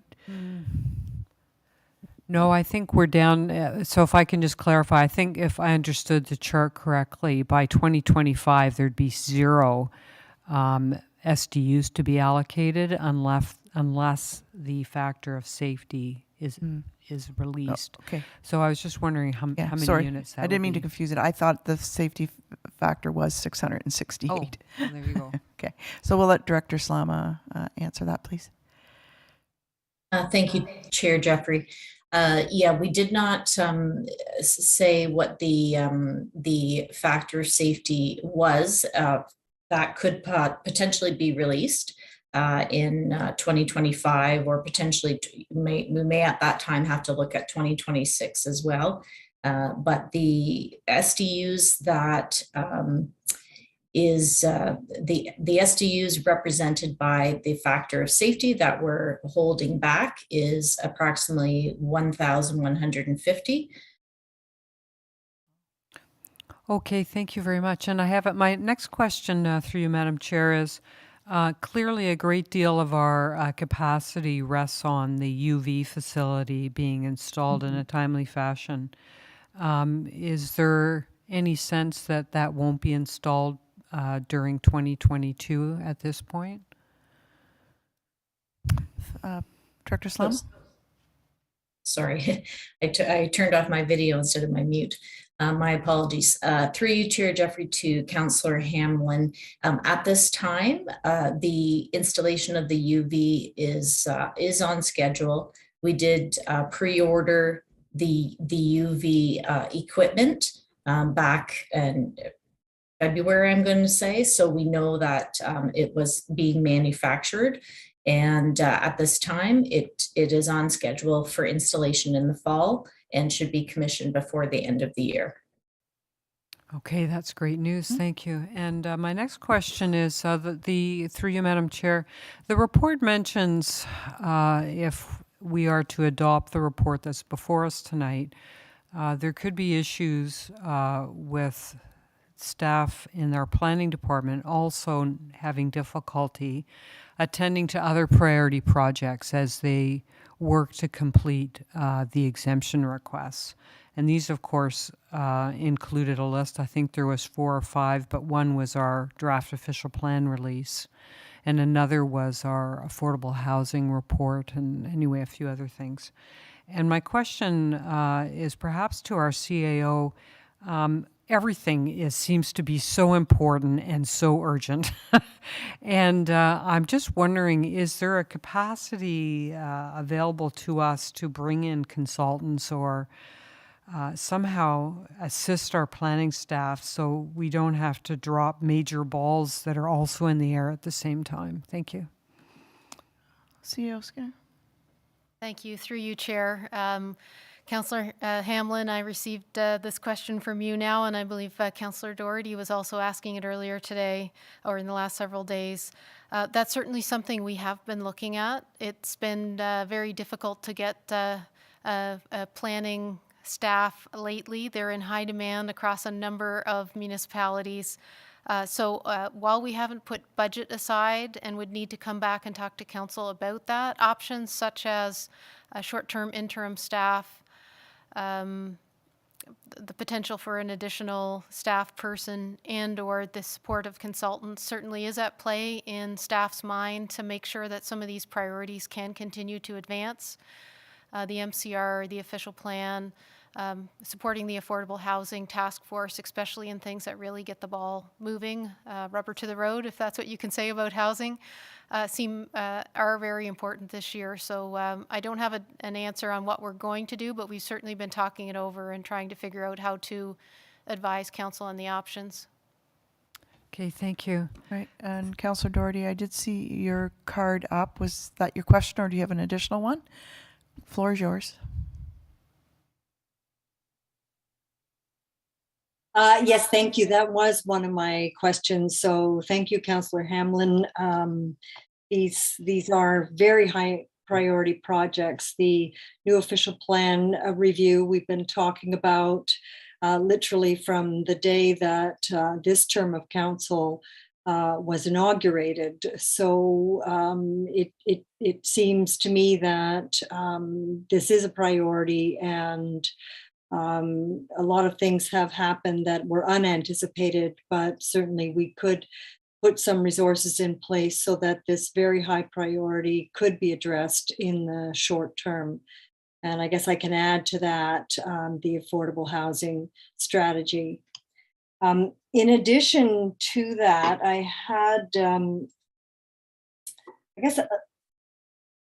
listening to some of our deputants tonight, it appears to me, and I hope I'm not being an armchair planner, but it appears to me that there could be an opportunity between now and next Monday to add some site-specific exemptions along the lines of that which has been recommended for 26 Elm Street. So that is either concurrent with site plan development or truly shovel ready and truly requiring smaller amounts of water capacity.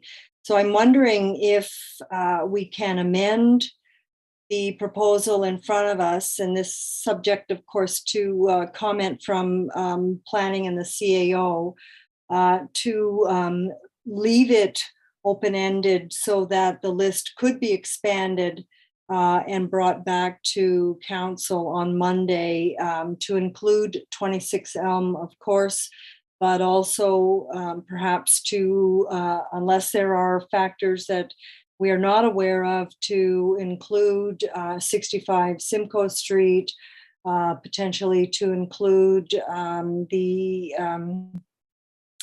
dentist office, which only requires 1.5 SDUs, and so on, as long as there are no complicating factors and as long as they are truly shovel ready. Okay, thank you. I'm wanting to add an amendment subject to comment from staff.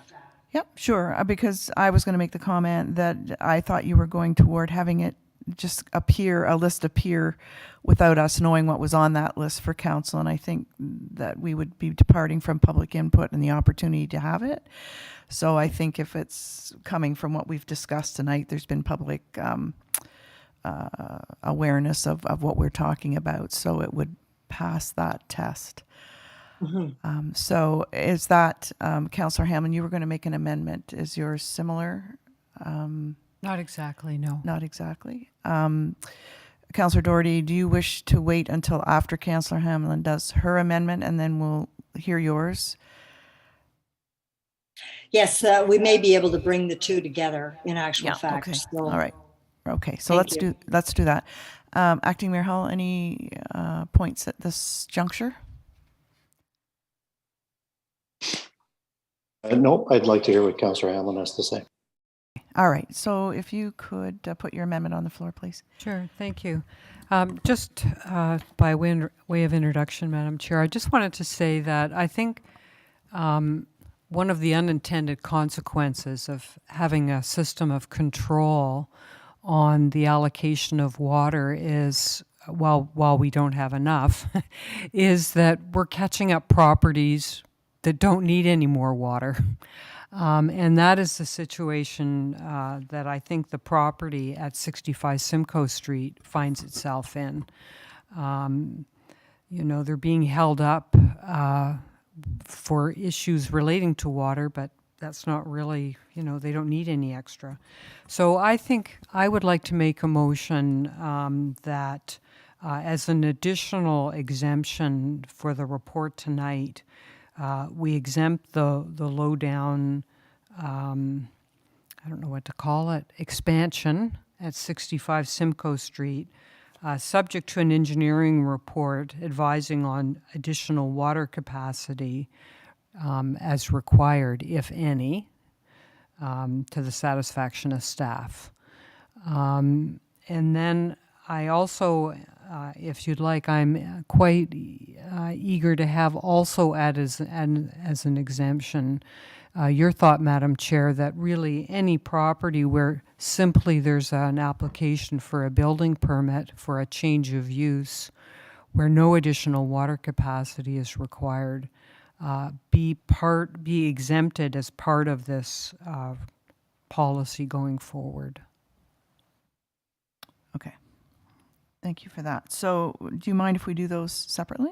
Okay, so we'll do your first amendment first. And Councillor or Vice Chair Doherty, I assume you would like to second that. You may have additional, but okay. So we have the amendment is moved and seconded. Are there any questions on the amendment to add 65 Simcoe Street to our list this evening with the condition of the receipt of the engineer's report?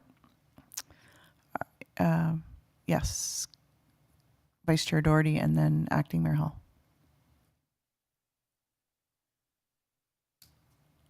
Thank you. I'm very happy to second this amendment.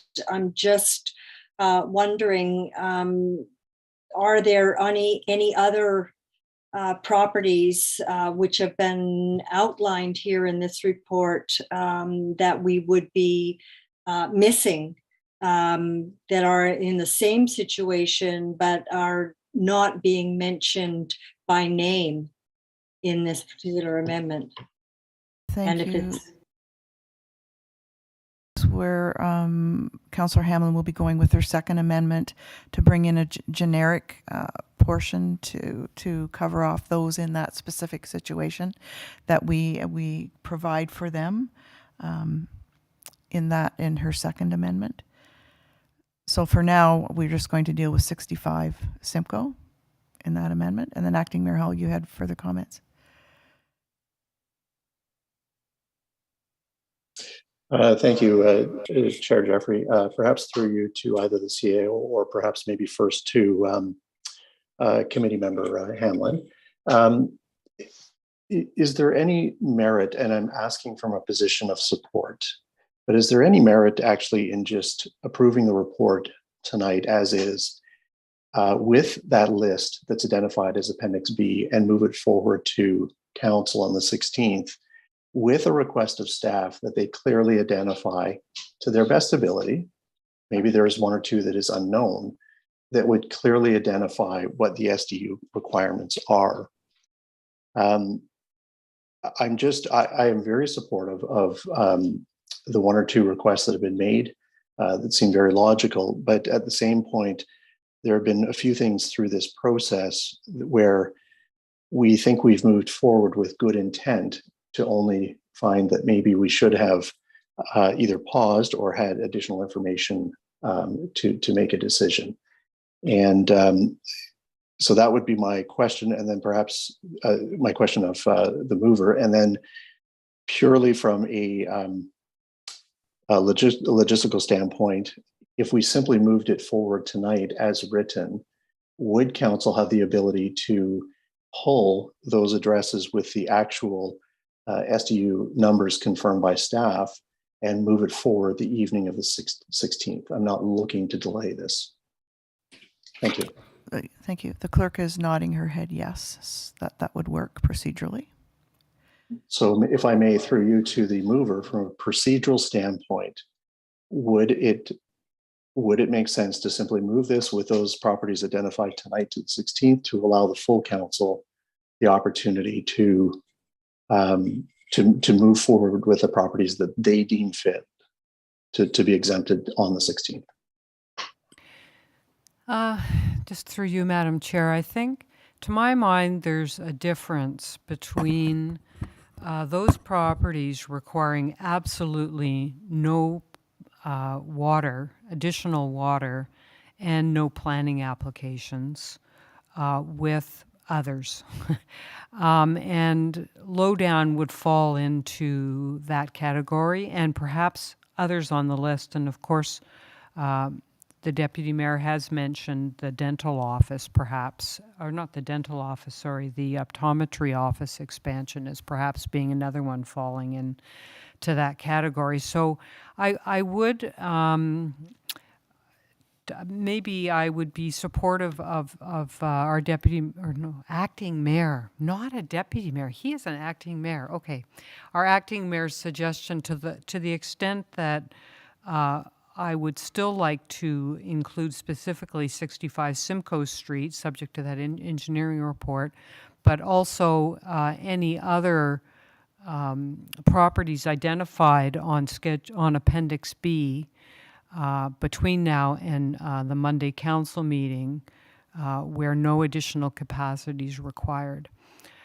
I say this, if I can just expand, as I know there's 100 units, staff's explained tonight, they're going to go to the exemption requests for these other small applicants. And honestly, I sit here and I think, I feel so bad that we're sitting here having to decide whether a dentist can open her office. And I am grateful that staff has this expedited process before us tonight for consideration.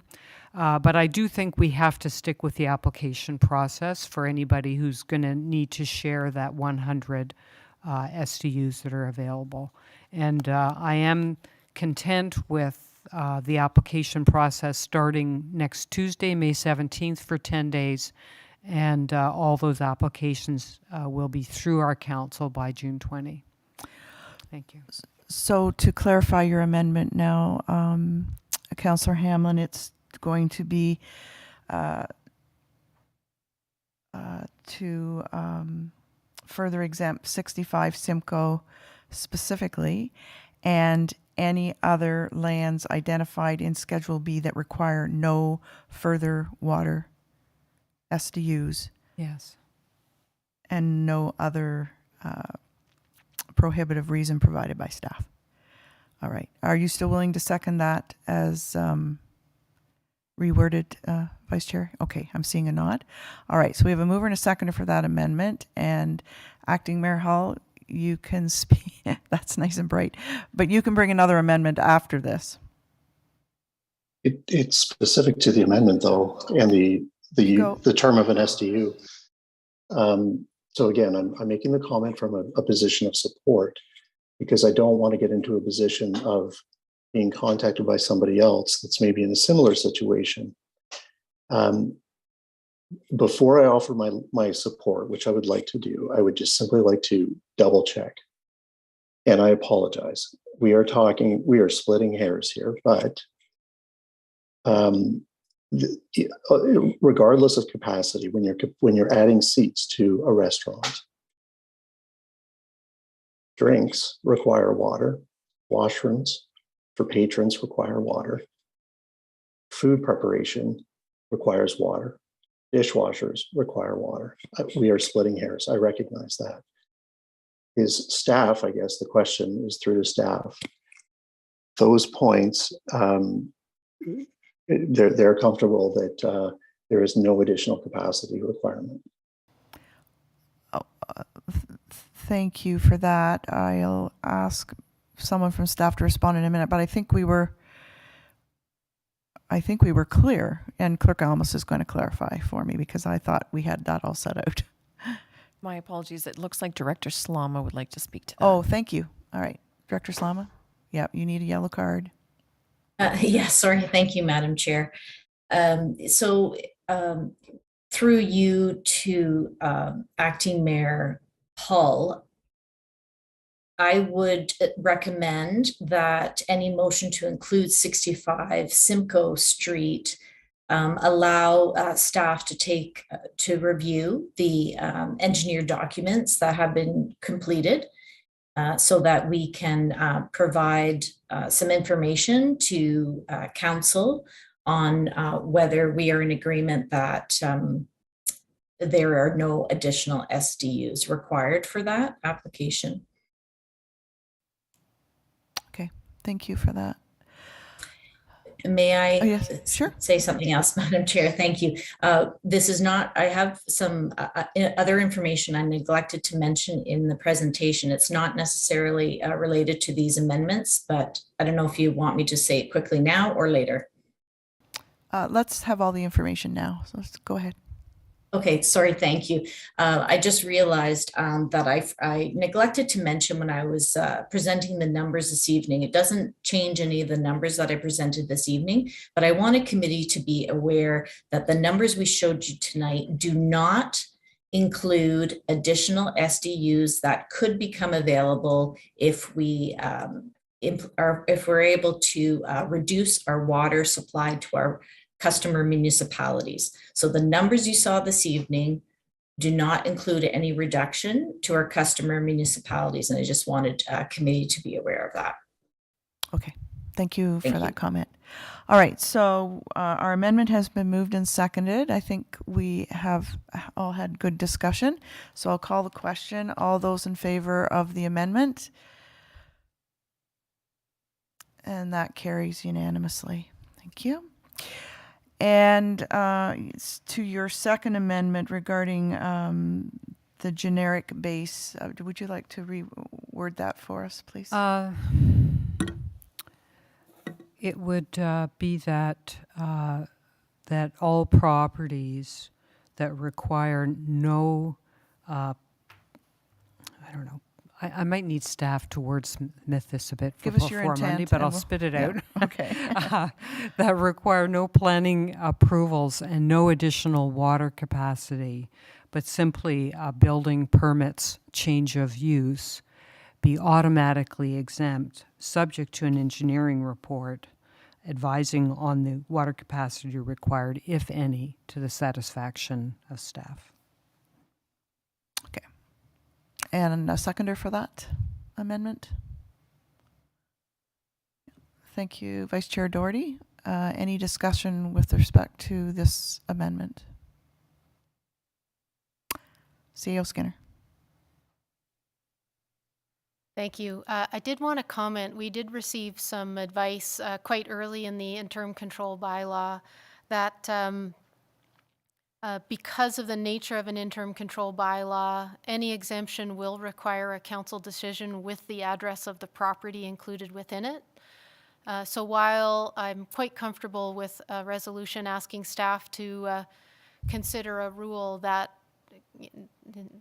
these properties, should be recommended for approval, they still would require that actual decision by council. Thank you. So that looks like a friendly amendment that we would make that meet procedure. Okay, so I have a mover and a seconder. I don't seeing any other discussion. All those in favor of the amendment? Okay, that carries unanimously. All right. So if there's no further amendments and no further comments on the motion as amended, we will vote on the motion as amended. All those in favor? Thank you. And that is carried unanimously.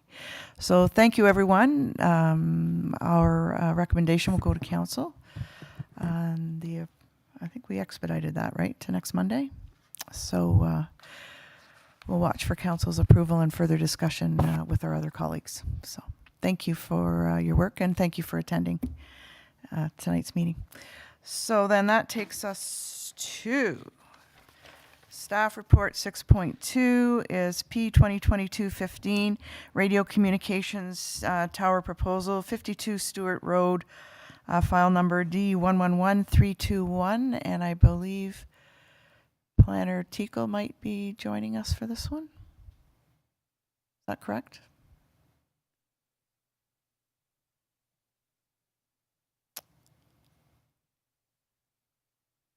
Manager Ayers, were you going to maybe lead off?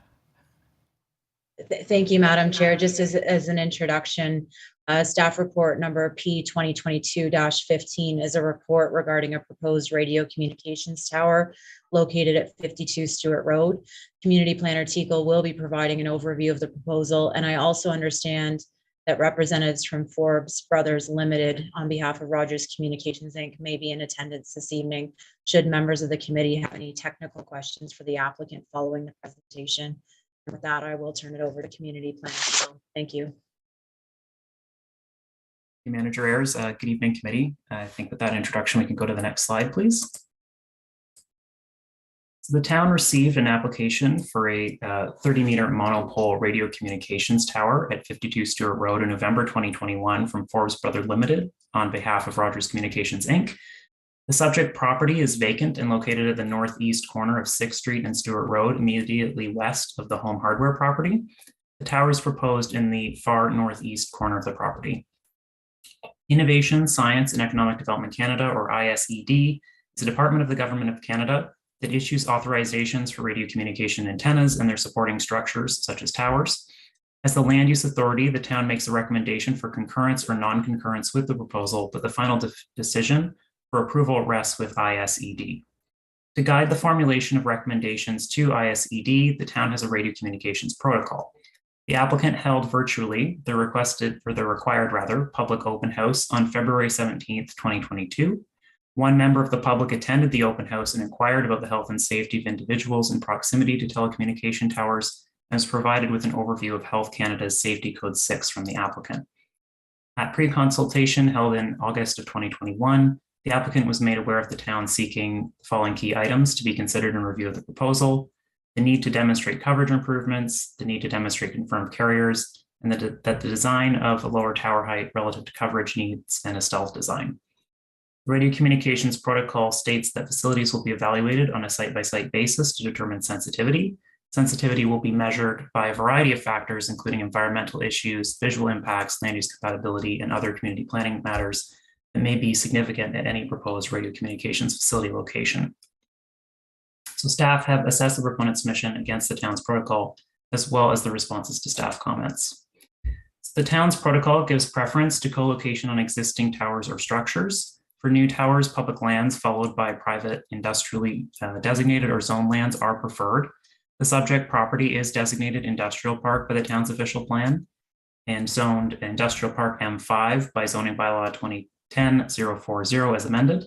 Given the industrial designation and zone, together with the demonstrated coverage gap in the area, without other co-location options, staff are supportive of the proposed tower location. Next slide, please. The proposed tower is the 30-meter flush mount monopole. The flush mount monopole consists of a single column with antennas mounted on the exterior. Reduced tower height needs to be balanced with the direction of the town's protocol to encourage co-location. Shorter towers have reduced coverage area and therefore a reduced number of antennas that could co-locate on the tower. A 30-meter proposal is shorter than other recent tower concurrences, and staff are satisfied that the 30-meter height is justified in this location. Next slide, please. The proposed tower location is also set back into the corner of the property away from 6th Street and Mountain Road.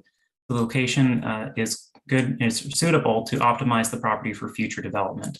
The location is immediately behind the home hardware store, which is that this home hardware is on the neighboring property. However, the location of the adjacent building will assist with buffering views from High Street as well. Next slide, please. So while the carriers express interest in proposals as they are proceeding through the approvals process, they will not sign on to lease the space in a tower until the tower has been authorized by ISED. Therefore, staff do not find merit in assessing a tower on the basis of whether it will host a specific carrier, as carriers will be required to locate on the structure that is available, and the proposal would provide for co-location of multiple carriers.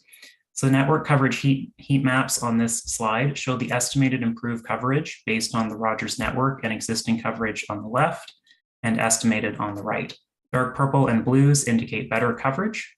Staff are satisfied there is a coverage gap in this part of town and that the proposal will be able to co-locate multiple providers and improve coverage in this area. Next slide, please. So in conclusion, staff are recommending that council approve a concurrence for the proposed tower at 52 Stewart Road to be provided to Innovation, Science and Economic Development Canada, as the proposal is consistent with the town's radio communications protocol. And as Manager Ayers noted at the beginning, I understand that representatives from Forbes Brothers are in attendance this evening. Should committee have any specific technical questions outside the scope of planning services expertise? Thank you.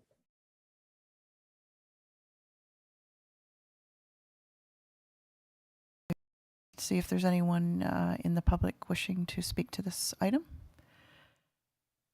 Thank you through the chair. If there's a member of attending remotely wishing to speak, please press the raise your hand button.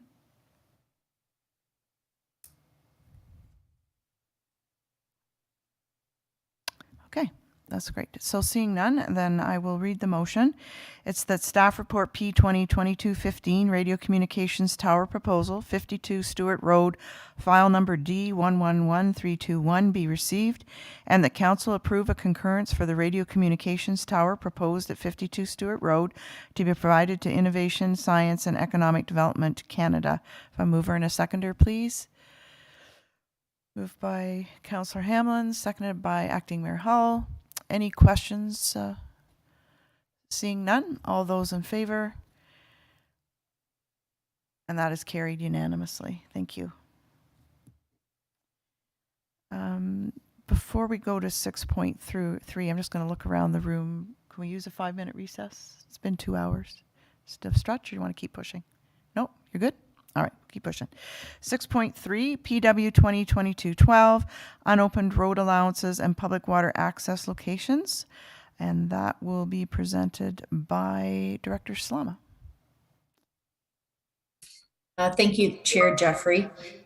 I will speak to this presentation this evening, but present this evening with us as well is Public Works Manager Dan Cole And Dan, with the parks manager, Wendy Martin, were instrumental in putting this staff report together for us. So Dan would be available if we have any questions at the end. And also Director Culver is on the line this evening and able to answer any questions as well. So the purpose of this report is to provide council with a summary of the unopened road allowance locations in the town of Collingwood, and to present council with water access opportunities and delivered level of service at these locations, with a proposed classification for these road allowances with respect to water access and level of service. So to touch on the background, when we consider water access throughout our community, we look to the PRC master plan and the community-based strategic plan. Both of these prioritize the provision and promotion of access to Georgian Bay to support a healthy and active lifestyle.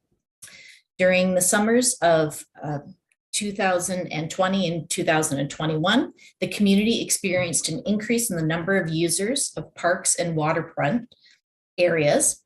And this highlighted a lack of clear identification on which areas are publicly accessible. Next slide, please. So this is not the first time that members of council have been either asked or been presented with some information about water access locations in the community. The council asked staff for some identification and mapping back in 2005 and also in 2008 and 9. There was also a report in 2010, but there was no directed action related to the identification following this last report in 2010. Next slide, please. So this staff report is building on that previous work. And based on the intentions of the community-based strategic plan, staff provide this updated report on the locations of the unopened road allowances and locations where public access can be supported by the current level of service provided for council consideration. Public Works and PRC staff work together to identify the unopened road allowances and the water access inventory. In this report, we have 29 locations that have been identified, and we are proposing 3 water access categories for the maintenance and signage based on environment, land use, status, and ease of access. Next slide, please. So for the first category, so category 1, so this is categorized as a boat launch or a trail access point. And if we are to continue with the current level of service, that includes removal of any natural or human-created hazards, ensuring appropriate signage is posted to communicate intended use. Parks complete some inspections according to their schedule. Bylaw signage might be in place to communicate any restricted use. And repairs and maintenance of the public docks is completed by park staff. Next slide, please. So an example of this category 1 access point, we've got the end of Harbor Street where there is a boat launch. So this is one example and the one point that's located under this category. Next slide, please. So the second access category is titled Posted Water Access and Drainage Outlet. So if we continue with our current level of service, that would include signage that identifies the land as town property and as a public water access point. We have the Ontario Traffic Manual regulatory signs where they would be appropriate. Routine inspection of the access environment would be completed. Basic parks and recreation maintenance to remove liabilities and hazards which might be present.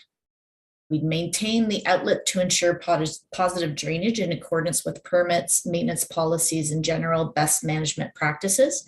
And that would include NVCA permit conditions, our public works, drainage maintenance policies, documents like that. These locations are not intended for and should not be used for motorized boat or personal watercraft launching. And we do see that happening at some of these locations. So we would like to identify to users that that should happen at access category 1. This does not mean that kayaks and canoes and stand-up paddle boards should not be launched at these locations. Those would be fine at these locations for under category 2. And also there is some garbage receptacle placement, and that is dependent on public demand. Next slide, please. So here are 2 examples of the access category 2 locations. So one is Teresa Street, and we can see some chairs down there. We can see that some members of the public do use this location. And another is Huronia Pathway. And we can see in this photo that there is a sign that indicates public access to water. Next slide, please. So the last category would be the unopened road allowance. And we're proposing to maintain the current level of service, which is signage identifying that, yes, this is town property, but no maintenance is completed and use at your own risk. The environment in the area will be kept in current or natural state. And you'll see by a few of the photos and other photos in the report that many of these locations have quite a bit of scrub and are not readily accessible. The shoreline is not readily accessible. And where drainage outlets are present, they will be maintained to ensure positive drainage in accordance with permit conditions, maintenance policies, and general best management practices. So next slide, please. So this slide demonstrates 2 unopened road allowance locations. So when you look at the first Gun Club Road, initially, even when I looked at that picture, I thought, well, that looks like a great public access point. But this is a private road. This is a road to a condominium development. And our unopened road allowance is actually through the middle of the picture through the trees. So this would be one example where we do own an unopened road allowance, but it doesn't give us an accessible location for public waterfront use. And the second is Currie Avenue. Example is Currie Avenue, and here you can see there's quite a bit of natural growth, and leaving this location in this natural state does not really allow for public access to the shoreline. Next slide, please. So we have produced a map which updates these locations, and we've got the 3 categories identified on the map. Little difficult to see, but this is something that could be posted on our website and would help customer service and help residents identify where some opportunities for public access to the shoreline are available to them. Next slide, please. This slide touches on the town finances related to the staff report. So looking at what would be required to bring the signage in particular up at each of these 3 locations, the total cost would be approximately $6,650. And staff are proposing that these costs can be collaboratively absorbed within the 2022 operating budgets under Parks and Public Works. And public works staff would be used for installation. Next slide, please. And our last slide is questions. That's the end of our presentation, and we're all available for any questions. The presentation was excellent. Is there anyone in the gallery wishing to speak to this item? Come forward, Tim. Thank you. Thank you, Chair Jeffrey. I'm hoping I can work with the computer in front of me here. Tim Fryer, 75 Georgia Manor Drive. So I would like to speak to you in regards to one of the properties that's identified as a Category 2 that I believe should be a Category 3. So for ease of reference, I think if we could look at the slide for, is it possible to look at Lakeview Avenue, which is the road adjacent to my property at 75 Georgia Manor Drive? Okay, I will ask staff. Director Slama, do you know if this is possible?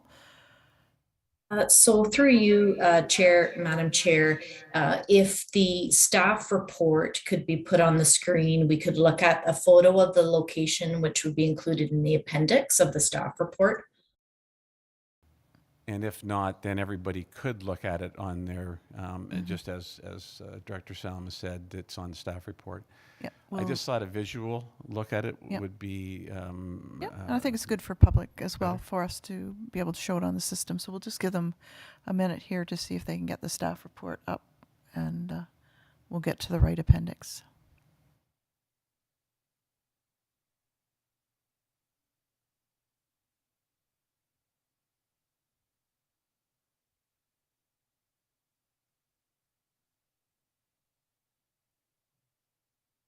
There we go. So number 6, so it just should be the page just before that. Yes, so that's Lakeview Avenue. My property is on the right-hand side. The neighbor's property is to the left, and it's a full road allowance. So the road allowance actually, the right-hand side of it is what's butting up to my property. And as the road turns into the driveway of the neighbor, the actual town road allowance is most of that hook area that we see. And there's a drainage ditch there for the development for the properties across in the old quarry, kitty corner to us. And the reason I'm explaining that is because, and this just happened to me yesterday, unfortunately I had some people come down and they parked across the driveway of the neighbors, got out of their cars and started to walk towards the water. And I said to them, you know, that's somebody's driveway. And they said, well, that's okay, we're not here for long. Well, so I said, no, I think you should move it because she accesses her property through that driveway. And then they were going to park on my side, on the right-hand side, which abuts to my property. And instead, I convinced them to park over on the left, which is fine. They can do that. And it is town road allowance, and they're allowed to do that. And then I said to them, and it is accessible. It's a road allowance. I said, you can access the water just where they walk along. And of course, it's very difficult, as you can see from the picture. And they walk on my property because, of course, it's clear and it's easy to get down to the water. So it looked to me like a family with a mother, and they were going to take some pictures. I let it pass, and that's what happened. So that's just the type of thing. But the thing I wanted to point out is I'm not really sure why this one wasn't included as a Category 3, because as you can see, it's a dirt road. I think ease of access is probably one of the major elements that's used. And there's a lot of points, so I'm not saying it was done unfairly. I'm just saying it. I think it should be a Category 3, because when you come off the pavement, as you can see, it's a dirt road. There's the possibility of vehicle damage because it is a little bit of a drop. At the end of the dirt part of it, there's a grassy area, but it's very boggy. So we've had vehicles go down there and get stuck. And really the only way they can get out is to drive onto my property to come back out. So there's a lot of things about the ease of access that I think I would say is the same as many in the Category 3. So if we look at the Category 3 part of the report, I'm hoping that I can show you that there are quite a few, and they're mostly the east end of Collingwood, where we, through the not expropriated, but the extended part of Collingwood from the 1990s. And so when I look at it, I see number 18, number 20, number 22, which St. Clair and Belholme Lane, 23 is Lane A, 24 is McAllister, 25 is Lane C, 26 is Lane D, and 27 is Curry. And in my mind, they're exactly the same as this. And the things that I wanted to point out about that particular access is, just as I said, I think there's a possibility of vehicle damage if people drive down there. Blocking the driveways and accessing the water over my property. They wouldn't have that happen so much on my neighbors because, as you can see, there's a very extended or very thick foresty area there. But what I also going to point out is that there's poison ivy, there's red ants, it's animal and water fowl habitat, as well as plants. It's a natural cove with swans, geese, dusk, mergansers, fish, but also very importantly, it's Phragmite free. I've cleaned that up over the last 15 years of Phragmite, which was thick in there. And I'm the only one who does the cleanup, and I do not mind doing that because if it grows, then it just comes over in the front of my property and my neighbor's property. But it was quite a challenge to eradicate that, as you're well aware of because of all the discussions that you've had with residents. So I would request that the committee consider that this should be a Category 3 rather than a Category 2, and I'd be happy to answer any questions that you may have on that. Okay, thank you for that, bringing that to our attention. I don't know if Director Slama would have a response to that. Go ahead, please. Yeah, thank you, Madam Chair. I'd like to make a couple of comments, and I would like to, with your approval, to invite Manager Cole to speak to some of the items that Mr. Fryer brought up. But I think there is opportunity to change the categorization of this location. Just a few things that come to mind. You'll see in the photos that have been included at all of the locations in the appendices, right? Some do have a lot of natural over as pointed out in this location, and then for some of they're not all clear end of the right of way, a little bit of sandy or rocky beach area. So I would just encourage committee, right, to look at the photos and have that consideration when we're thinking about what locations are good points to provide access to the public. And with that, I'll just ask Manager Cole if he can speak to anything related to if there's anything about the drainage or the parking that the committee should be aware of. Sure. Thank you. Manager Cole? Thank you, Director, and thank you, Madam Chair. With respect to the part of the individuals who are there today, the resident mentioned, his driveway, his neighbor's driveway, front yards. We do note in the report that at any of the locations, users are to abide by the municipal bylaws for parking that are either posted or known commonly. When it comes to some of the other attributes as to the waterfront and condition there, at the end of the day, this committee does have the opportunity to move that. And I think that they were all brought forward in a transparent and open manner to promote access to the water. So while it may not be a non-vegetated road end, the opportunity is certainly present itself for future uses. Thank you. Clerk Almus? Thank you, Chair. Jeffrey, we have Director Culver wishing to address this as well. Okay, yeah. Director Culver. Thank you, Madam Chair. Thank you. Thank you, Clerk Almus, and my apologies for my voice, which is pretty rough today. I did want to say, certainly I don't have any objection to re-reviewing this particular road end and seeing if another determination should be made. But I would like to point out that also that a lot of the road ends that have become, quote unquote, water access have done through public demand over the very, very long time period.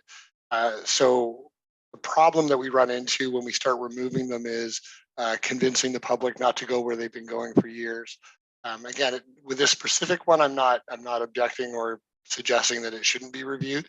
I'm simply saying that this what this report has been intending to do is create clarity over where it isn't allowed, and then through that, trying to develop some better systems of managing these particular water accesses, and by doing so, help us to figure out what is safe and appropriate ways to provide access to for the public.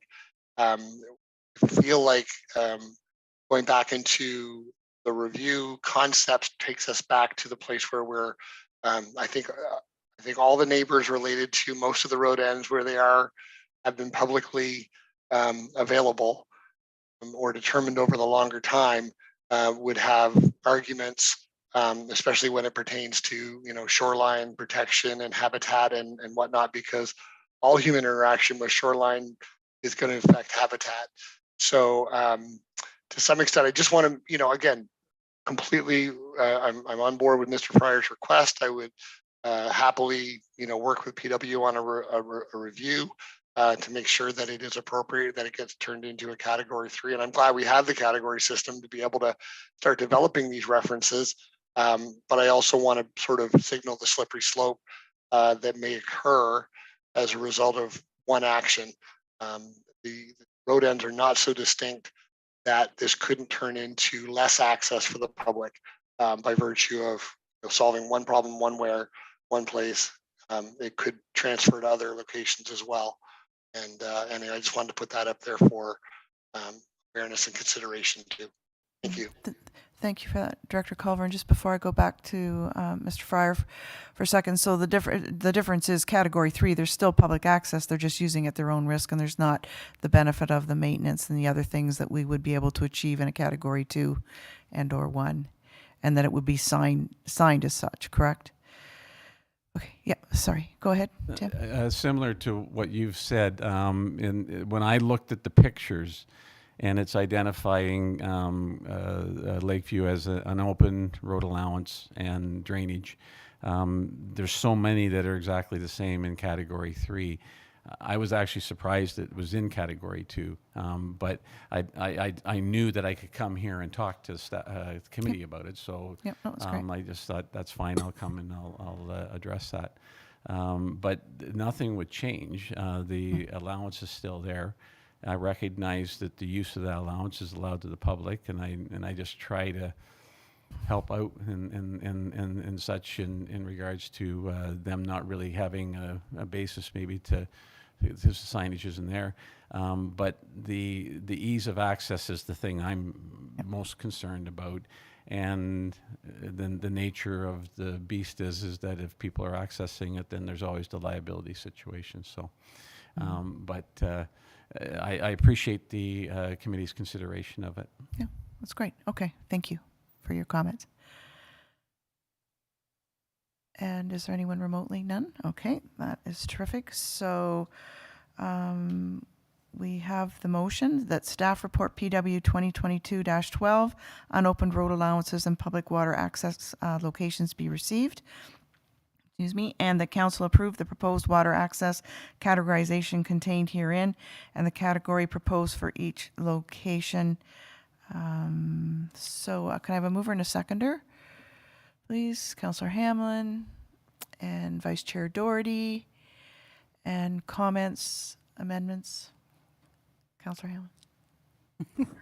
Thank you. do it, but I'm chair.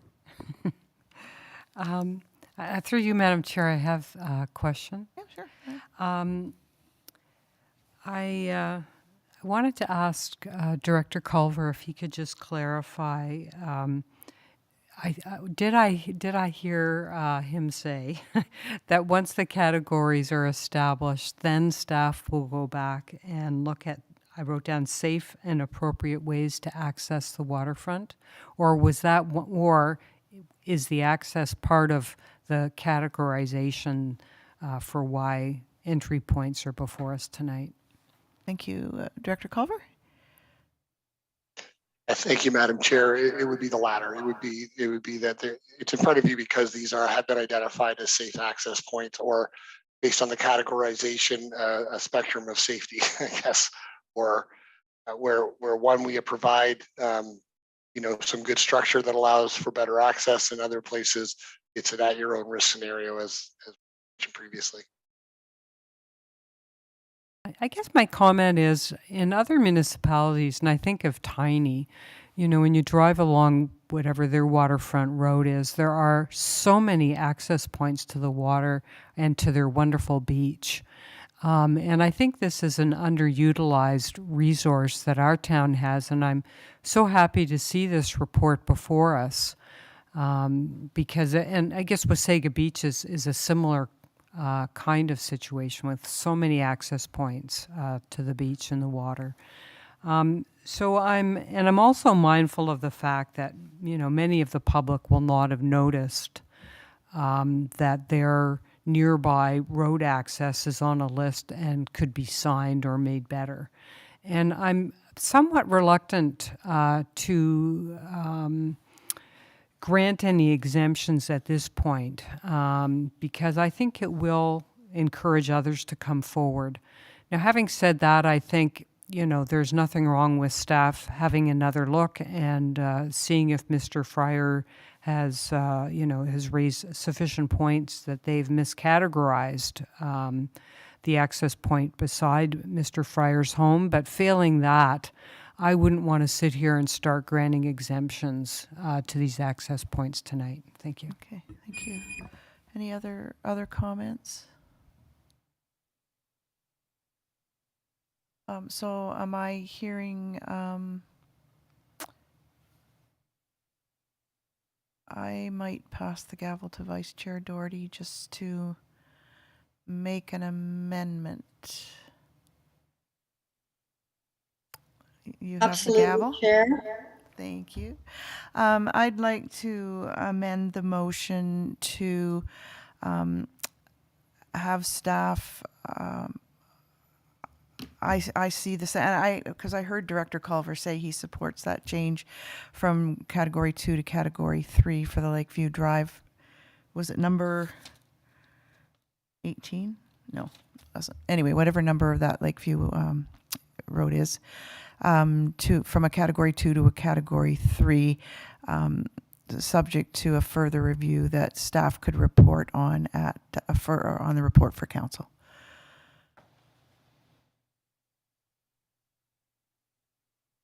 I don't know if there's a seconder or not.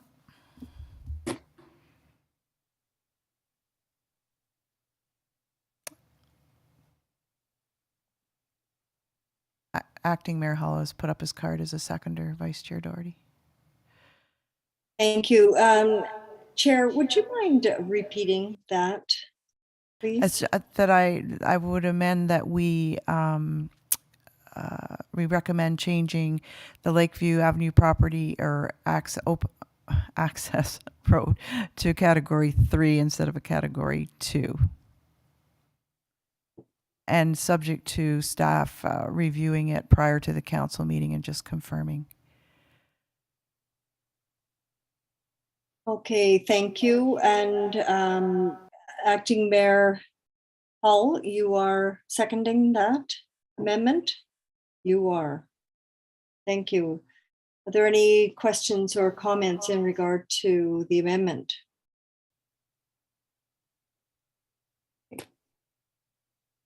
Councillor Hamlin. I'm just wondering if staff has any sense or any, through you, Madam Vice Chair, how they would handle requests to change categories. Because as I say, I think, if there was going to be a series of them, I would rather have them all dealt with together as opposed to individually. So could staff address how they, how they might look at these requests? Who will take that? Director Culver, thank you. Yeah, thank you, Chair. To be honest with you, I don't have a process in my pocket. But I think it's fair that based on a resident indicating that they have a different view of a road end and how it's used. I mean, we're not there every minute of every day. And I think it's fair for us to take a look at such things as, traffic conditions, how it's used, where the public meanders and how they get there, for any range of solutions, which may include changing the category, but it may include the installation of parking signage or, boundary signage, or changing how we maintain a space if it's one of the spaces we maintain, in order to better give direction for where the public can attend. I guess that's what I was trying to say earlier, is that I don't really want to, my reason for speaking earlier was to try and avoid a cascade of re-review in the interest of shutting these accesses down. I think, and I'm not suggesting that's what Mr. Fryer was asking for either, but I do see a bit of a problem with, opening a door where there may be specific interests in mind in some cases. And I think we need to take a look at balancing what council has said is a strategic priority, which is a public access to water, with the benefits of a particular resident, to things like public safety with respect to traffic and vehicle access, and et cetera.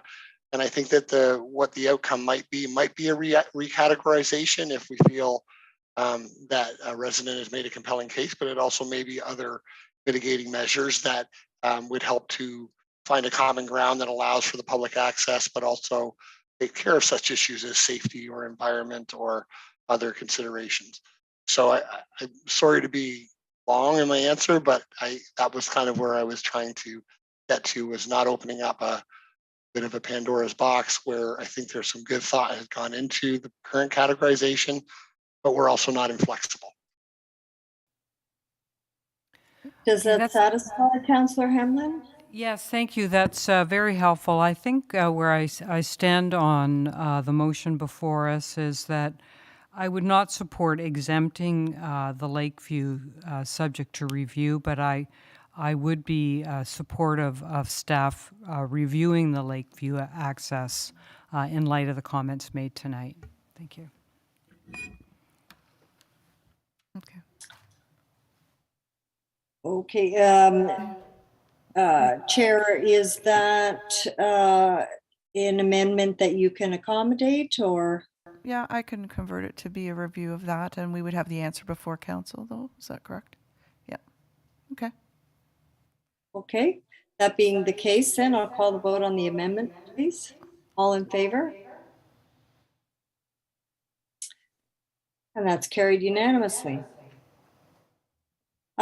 Chair, if I may, I'll turn the gavel back to you. Okay. But just before you call the vote on the main motion, I just wanted to ask one question of staff, and that was with regard to the two categories of access where we are. Where access is fairly open. It's been noted that we would install garbage receptacles dependent upon public demand. And I'm just wondering how that would be measured, because my fear is that public demand would be measured by how many wads of garbage that there was left behind at these various access points.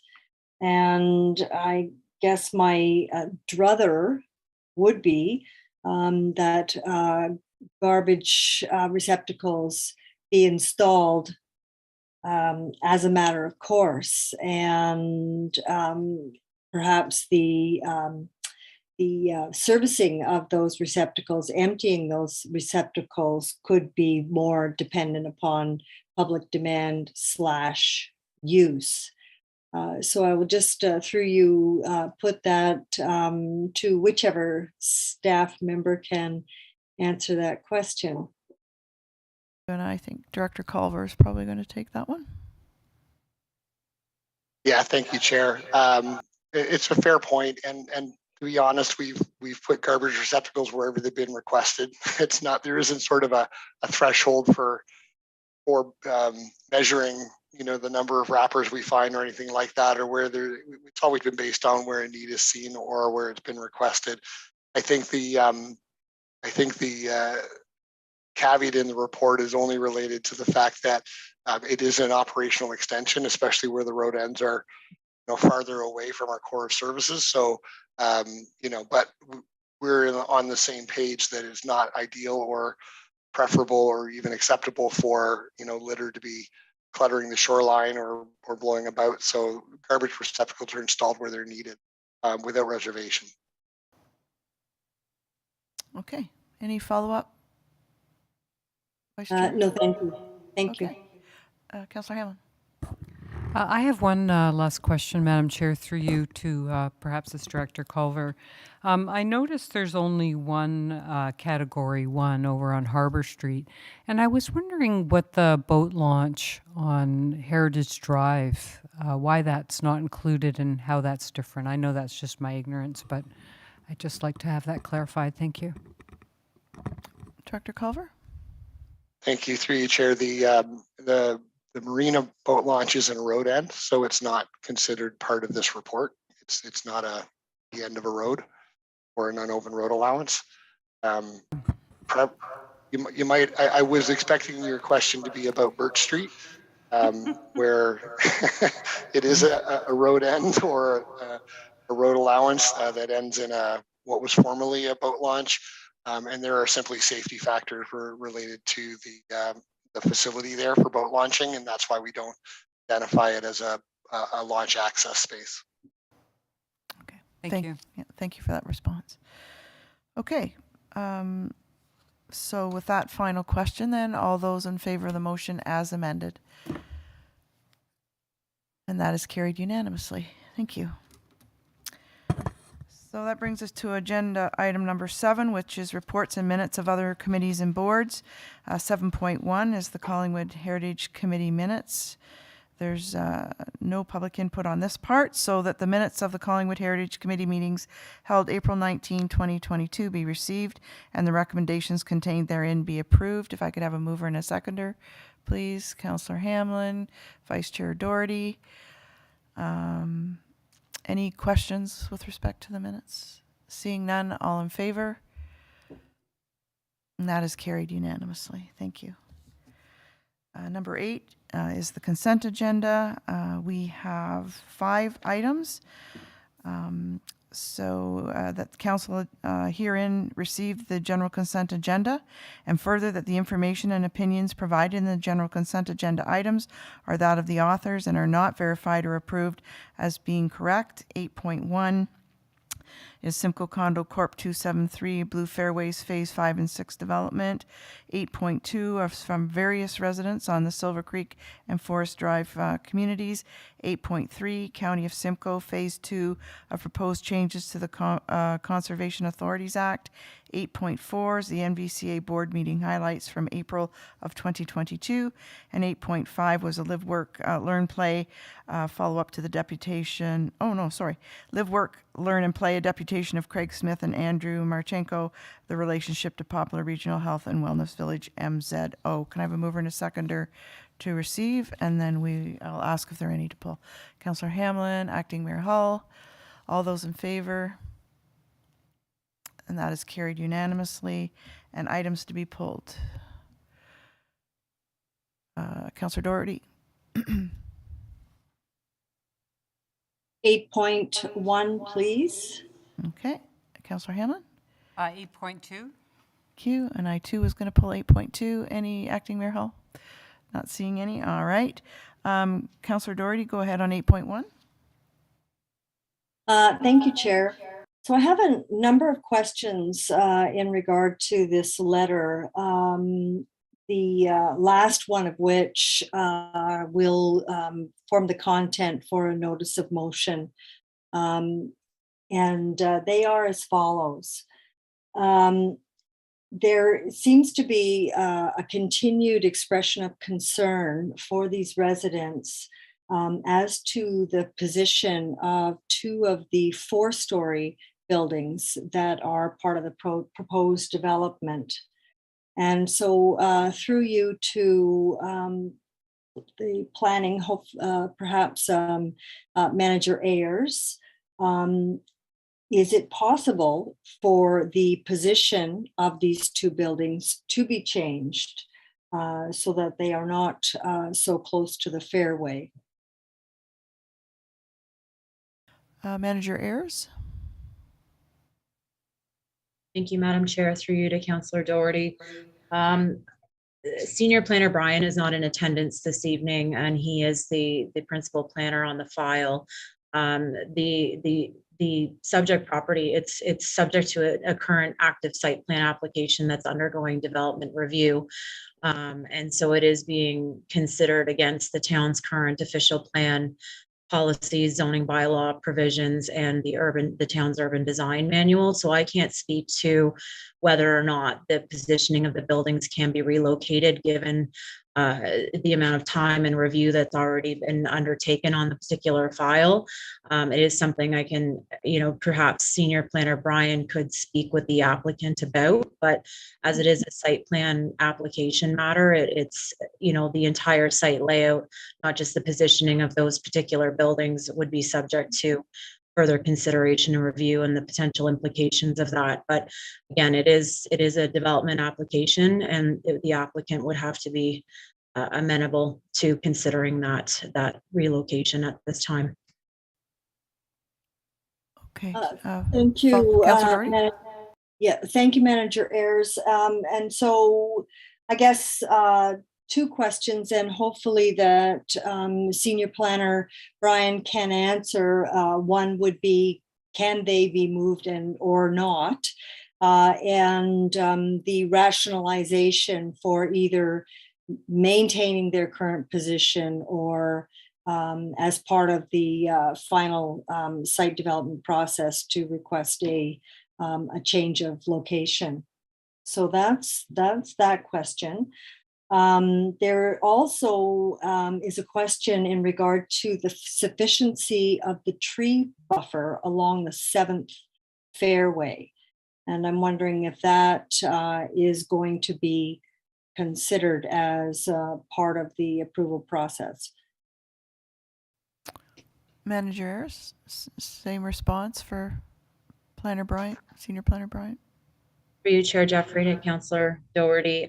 Similarly, I would prefer to speak with Senior Planner Brian about details of the tree buffering. I know that the town's landscape architect peer reviewer is involved in review of the file through the site plan development review process, and I anticipate, as with any site plan application, that consideration is being made for appropriate buffering to neighboring properties. The 7th fairway would be under a different ownership structure, so I would expect that some buffering has perhaps been contemplated, but I don't know the extent to what that buffering entails. But it's certainly something we can take into consideration. And I did just have a question, Madam Chair, if I can ask Councillor Doherty regarding her inquiries. Typically, with site plan applications, staff don't typically advance a report to committee or council for consideration until such time as there's a course of action being recommended and all of the technical details have been considered and appropriately addressed to both staff's satisfaction as well as external agencies. So I'm just, I'd like some further direction as to how Councillor Doherty anticipates this information that's specifically being asked of staff today be provided. Are you expecting it as part of a comprehensive staff report further down the development review process, or were you expecting that information sooner? Could maybe manager's question. Go ahead, Councillor Doherty. Well, I guess like this is a concern among a few concerns from the residents adjacent to this particular development that have been expressed many times. And so whether it would be appropriate that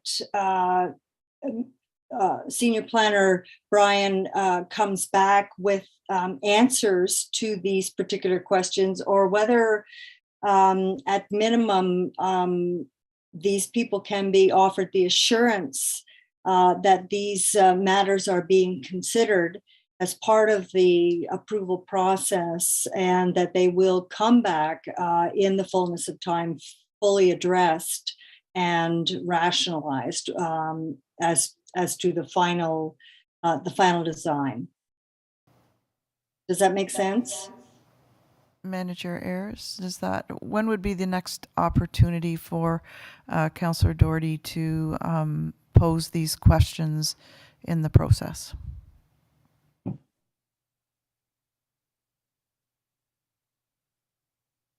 Madam Chair, and I may seek some assistance from Clerk Almas or CAO Skinner, but perhaps there would be an opportunity for Senior Planner Brian to provide somewhat of a departmental update at the June Development and Operations Services Standing Committee, unless Councillor Doherty is seeking a specific staff report.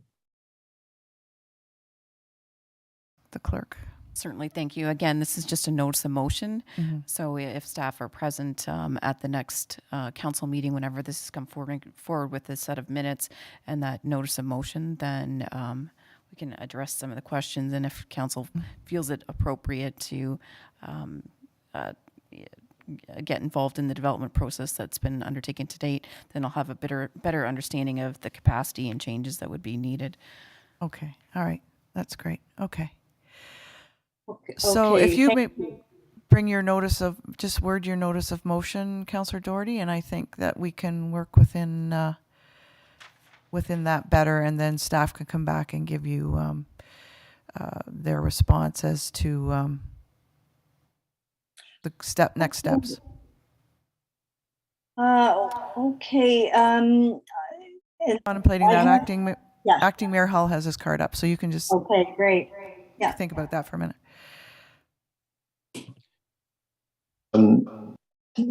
Through you, Chair, to Committee Member Doherty, just wanted to offer the following comments, again, from a position of support.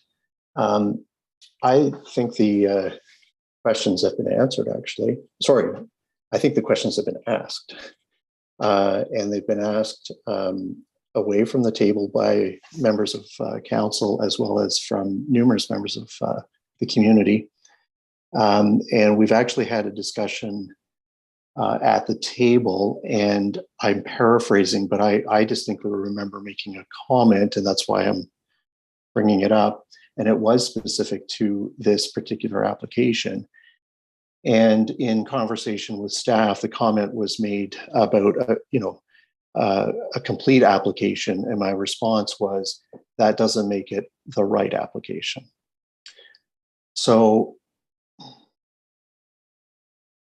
I know, and I think that, I'm careful with my language here, that the developer has rights and is working within those rights as it relates to where they think they can best and have the best highest rate of return as it relates to the subject property. And we may agree to disagree. I'm not talking you and I'm talking about the community as a whole and where the developer would like to put these buildings.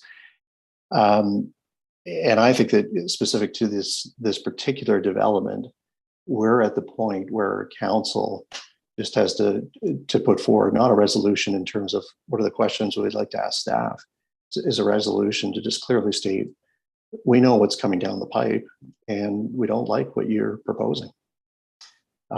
This particular developer has worked within that area and has moved buildings. They have two similar type buildings in terms of height that they've moved away from, I'm going to say, sensitive to areas, and have moved them within the interior. So it's been done before, and I get where they're coming from. I see both sides. I mean, this particular property offers incredible vantage points from views, those types of things, taking in the natural green space which surrounds it from the golf course. But I think that we've heard loud and clear, I think from the community as a whole, that it is not in keeping with that particular area. And so I would respectfully suggest that the questions have been asked, that staff have replied on numerous occasions to both council and the community. And now it's incumbent upon us to just simply state that for the sake of what's coming down the pipe, we just make it clear we're not happy with what's coming. Okay, so okay. Our intent wasn't to debate this tonight, but to simply put us forward in a process where we can consider it. So CAO Skinner has some comments, please.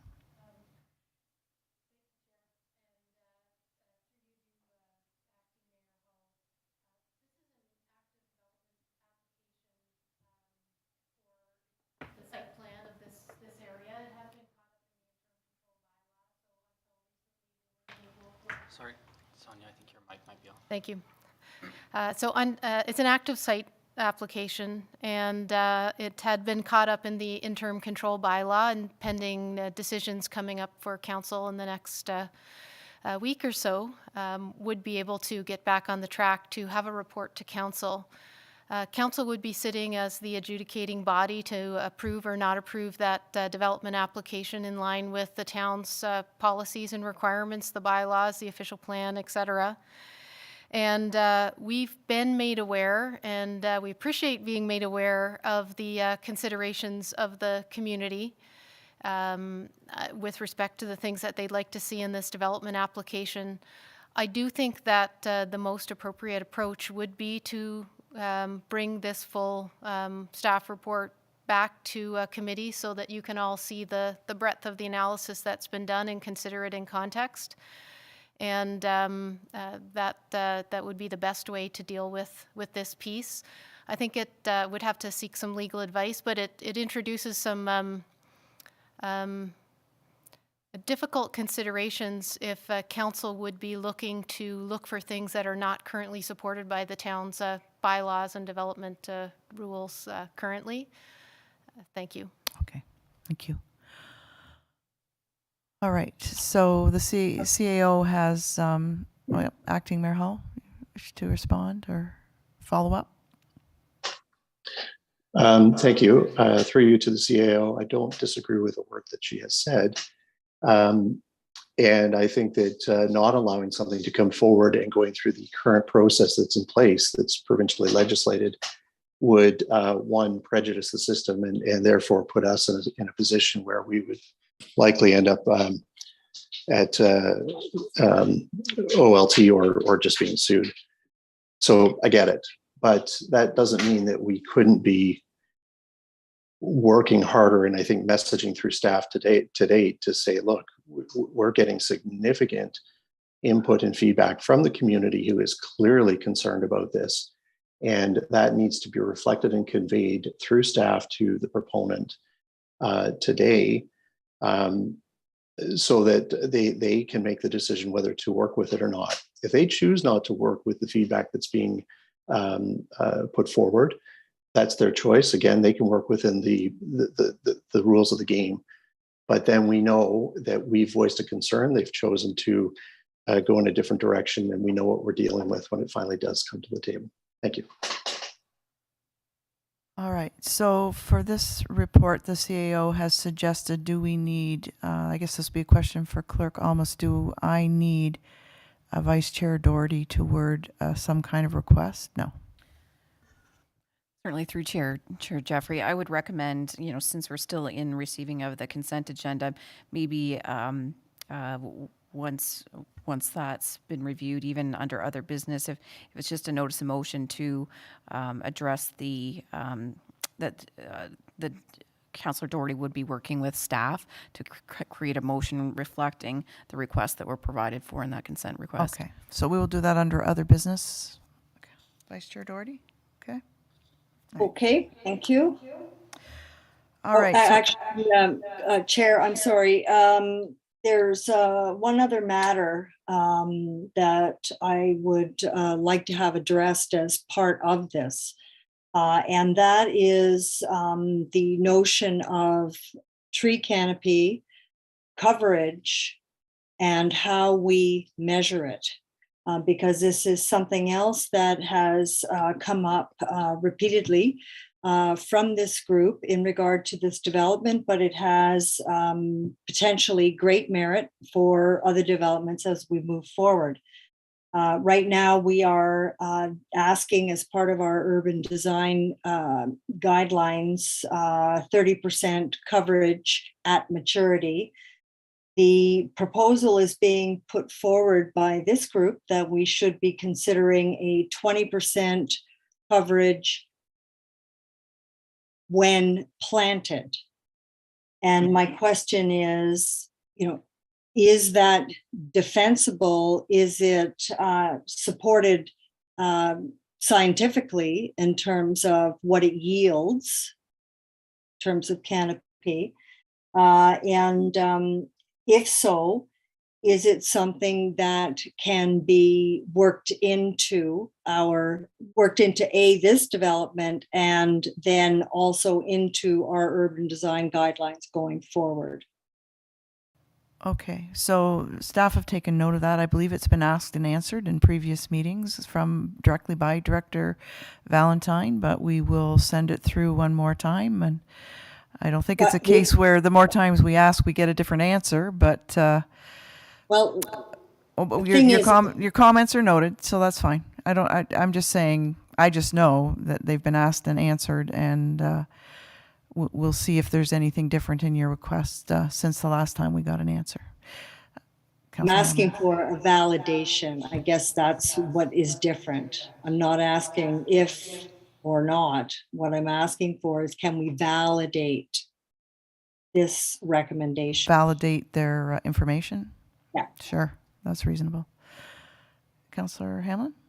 Just as a follow-up, because I definitely agree where Councillor Doherty's going on this, and for sure, as you've indicated, Madam Chair, our staff have been consistent in saying they don't want to change anything until we go through our official plan process and our zoning bylaw process, and these kind of things are at the end of the road. But I would ask if staff, when they're looking at this, could also advise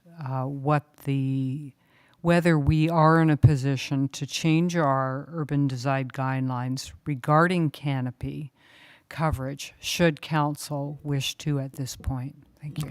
All right. Councillor Hamlin has such a great way with words. Oh my goodness. Okay. All right.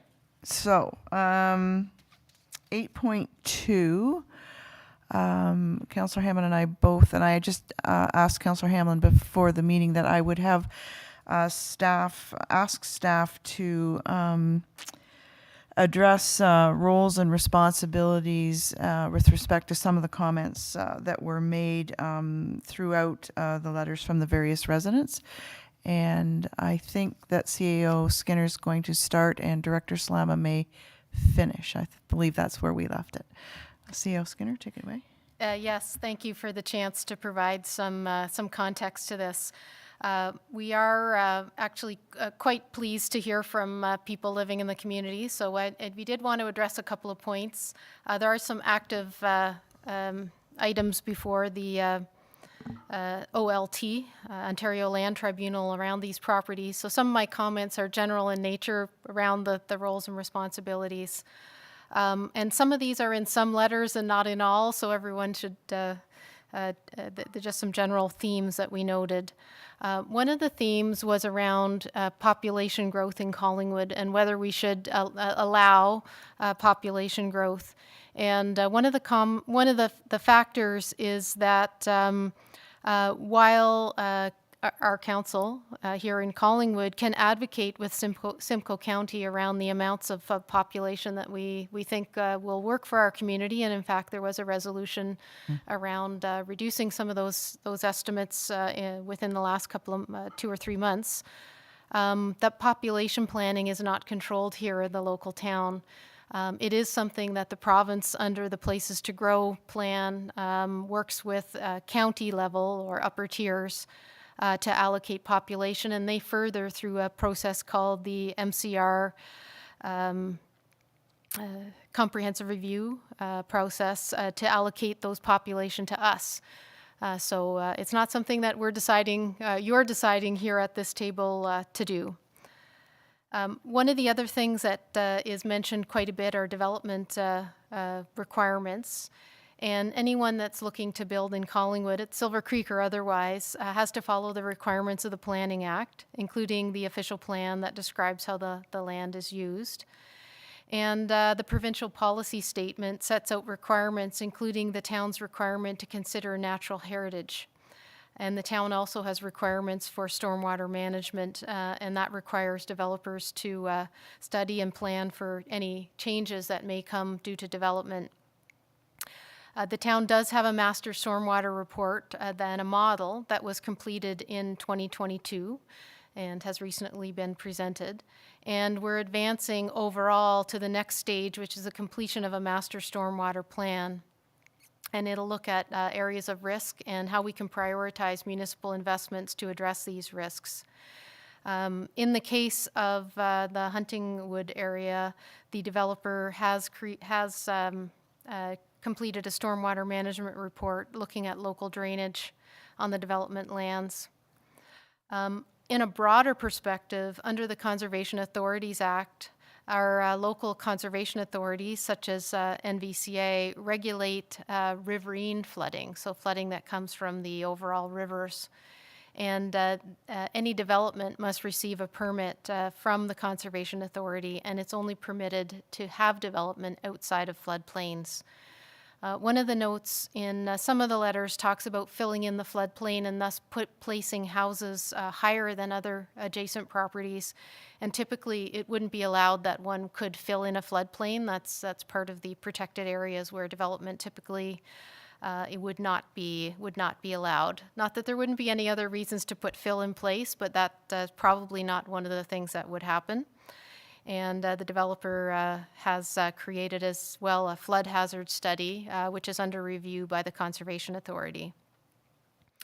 And we all know that wetlands are important. They are considered from a number of points of view, one including their hydraulic services, which are things like slowing down runoff so that it comes out slower, as well as their natural heritage and habitat values. There was a couple of folks who mentioned a recent report that came to council around the town's approach to OLT matters. And the intention of that report from a staff perspective is to make sure that we're very transparent, that we provide public updates regularly, and we provide updates publicly and in camera to council regularly.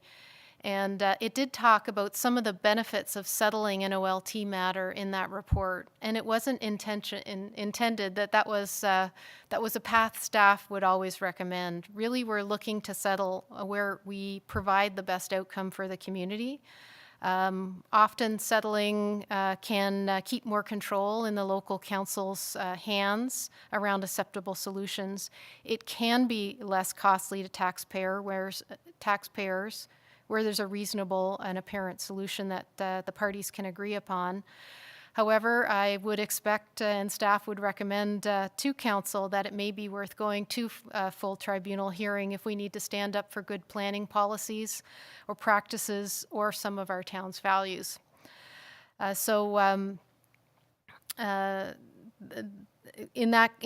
We would apply that to Huntingwood and any other recommendation that we were making to council on how to move forward.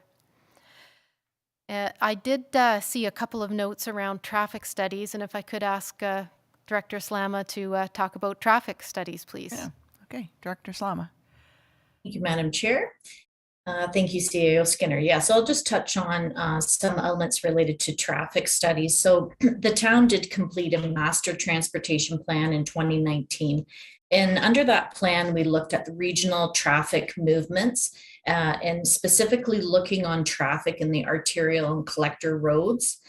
And that study does not review traffic on local roads. And so local roads is comprise most of the residential streets in town. So that plan is looking at the arterial roads and the collector roads. The plan does account for development, and it does have an estimation on traffic increases on these collector and arterial roads as a result of future development. And it looks at what would be required on these roads to accommodate an increased population.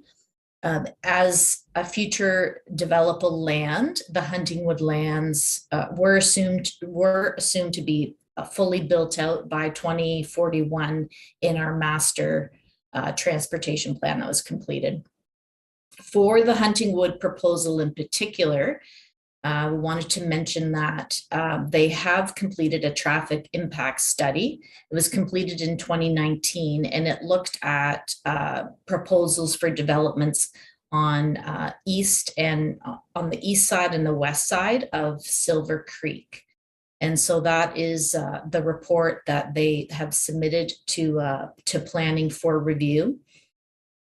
And the study identified the expected increase in vehicular traffic. So what are the generated trips that might come from the development?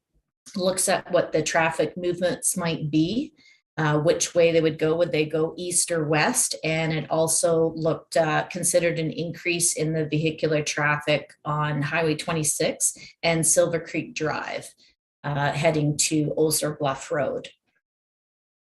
And one other item I wanted to mention was that, as is standard in our development reviews, we will be looking for active transportation facilities in the development, in the Huntingwood development. And it is the intention of the developer to have an opportunity have a connection to the Georgian Trail and opportunity for the residents of that development to access the Georgian Trail through a trail access point. Sorry. And that's those are the things I was going to mention, Chair. Okay, thank you.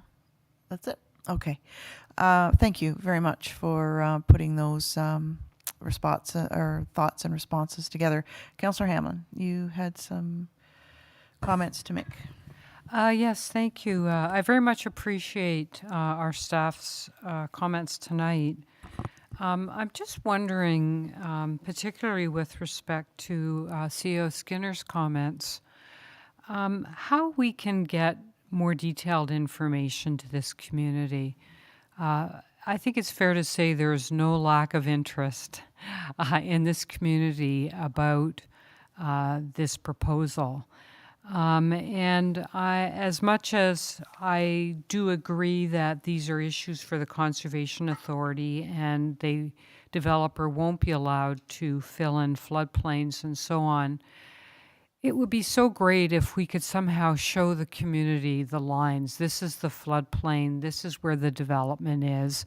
It's not in the floodplain. This is the Silver Creek wetland. You can see there's nothing affecting the Silver Creek wetland because, as I can understand from the correspondence we've received for tonight, there's actually a petition now circulating to stop this development because it's going to negatively impact the Silver Creek wetland.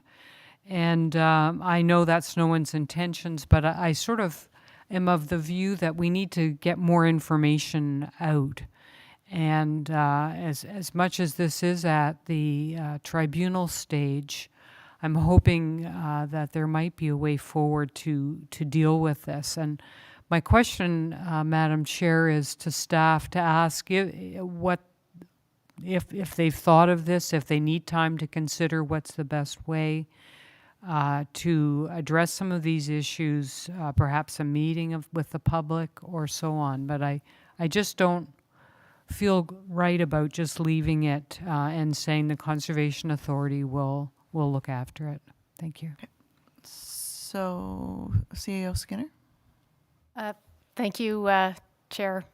Through you to Councillor Hamlin, I'll take a stab at this one. The director's away right now, but I do know in mid-February of this year, there were several folks who were involved. I believe they may have had party status in the appeal, and they had wanted to talk with the town and understand where the town was going. So we did meet in a listening basis with some of the folks from that community earlier this year to make sure that we fully understood what they are looking for.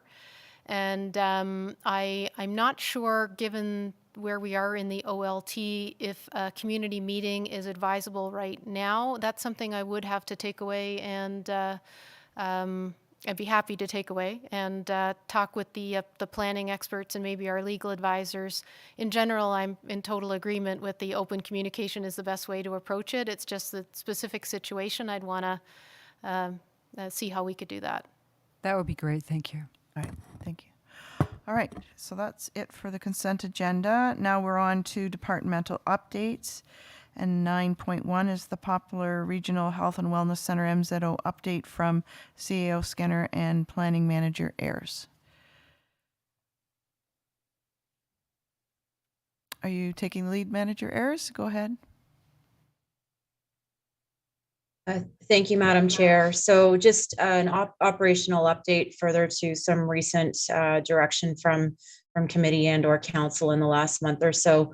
So on April 25th, 2022, the Strategic Initiatives Standing Committee voted on a direction to staff with the assistance of the town's consultants to work with the proponents of the Poplar Regional Health and Wellness Village to prepare a revised draft minister's zoning order, also referred to as an MZO, in accordance with option 5 for council's consideration of endorsement. Staff were also directed to meet with the proponent to discuss the changes or suggestions submitted in the proponent's letter to council dated April 10th, 2022, with the aid of our consultants and at the expense of the proponent. And my apologies, I said Strategic Initiative Standing Committee. That was actually a council. I can't remember his committee. It was Strategic Initiatives or Development and Operations Services Standing Committee. Town staff and our consultants subsequently met with the proponent on April 26, 2022. At that meeting, the proponent made it clear that they have concerns with supporting option 5, as they believe that from a legal perspective, the recommendations may not be within the minister's powers. And further, from a business perspective, they indicated it does not provide sufficient certainty for potential partners now. The proponent has asked if the town could support the proposed option 7 as outlined in their letter to council. Staff have concerns with option 7, which brings in the province as a party now. It is staff's assumption that to trigger the involvement of the province, council must first pass a resolution agreeing to move forward with a very general MZO. And in this situation, it would not include upfront robust stakeholder consultation prior to council endorsement of a draft MZO or the general use of the MZO tool, but rather the proponent is suggesting this happen concurrently with the province's consideration of a draft MZO. Furthermore, option 7 relies on memorandums of understanding and other agreements, which are unlikely to be legally enforceable. Staff from the Ministry of Municipal Affairs and Housing, or MMAH, have indicated that public consultation generally occurs prior to any MZO being endorsed, and that the ministry has no obligation to participate in or acknowledge consultation that is concurrent with their review. The proponent's proposed option 7 would rely on town staff, the proponent, and the province to prepare the draft MZO in an iterative process, possibly cutting council and by extension the community out of the discussion, with no guarantee that the province will work with staff or what the final form of the MZO will be. MMAH staff have recommended that any draft MZO that is endorsed by council should be substantially in a form that the municipality is willing to support. So the April 25th, 2022 committee recommendation also stated that prior to consideration of council's endorsement of the revised draft MZO, the proponent develop, implement, and document a robust stakeholder consultation plan to the satisfaction of the town. And per the deputation committee heard earlier this evening from Live, Work, Learn, Play, and Poce, the owners of the subject lands, the proponent is actively working on a communications and public consultation plan, including the scheduling of 2 public open houses later this month. Planning services and communication staff are meeting with Live, Work, Learn, Play representatives tomorrow to further discuss communication and public consultation opportunities, and staff will be helping to communicate opportunities for public input on this project.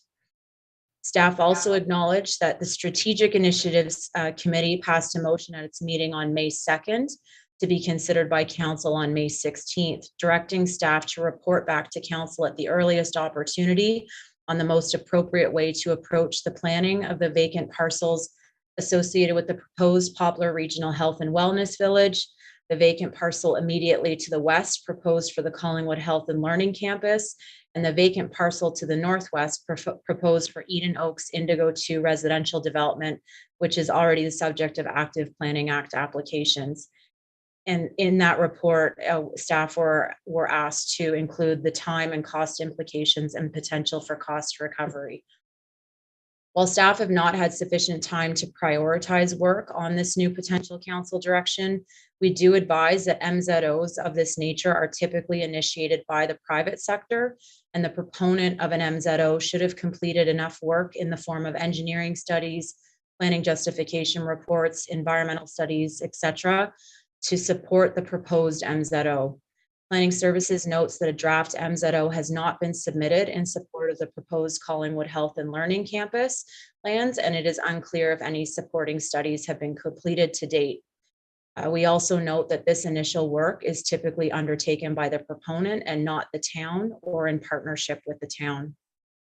As currently directed by council, staff and the town's consultants will continue to work with the proponent of the Poplar Regional Health and Wellness Village in an attempt to achieve a mutually agreeable draft MZO for council's consideration, as well as to ensure that a robust public and stakeholder communication plan is implemented.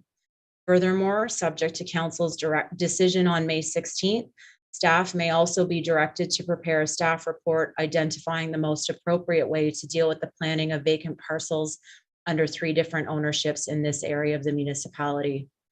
Staff advised that council's initial resolution at its special meeting on March 10th identified an anticipated timeline for the original MZO process of approximately 3 to 4 weeks, and a staff report was forwarded within that period. However, the work to support council's subsequent decisions continues, and approximately 8 weeks have now passed.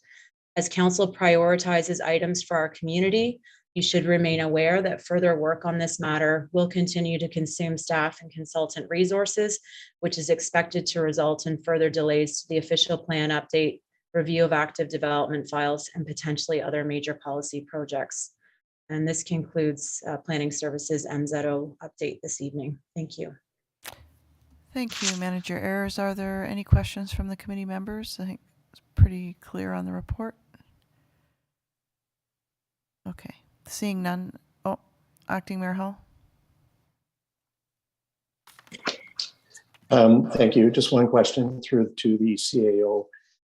Through any discussion between any of the parties, has our solicitor been involved?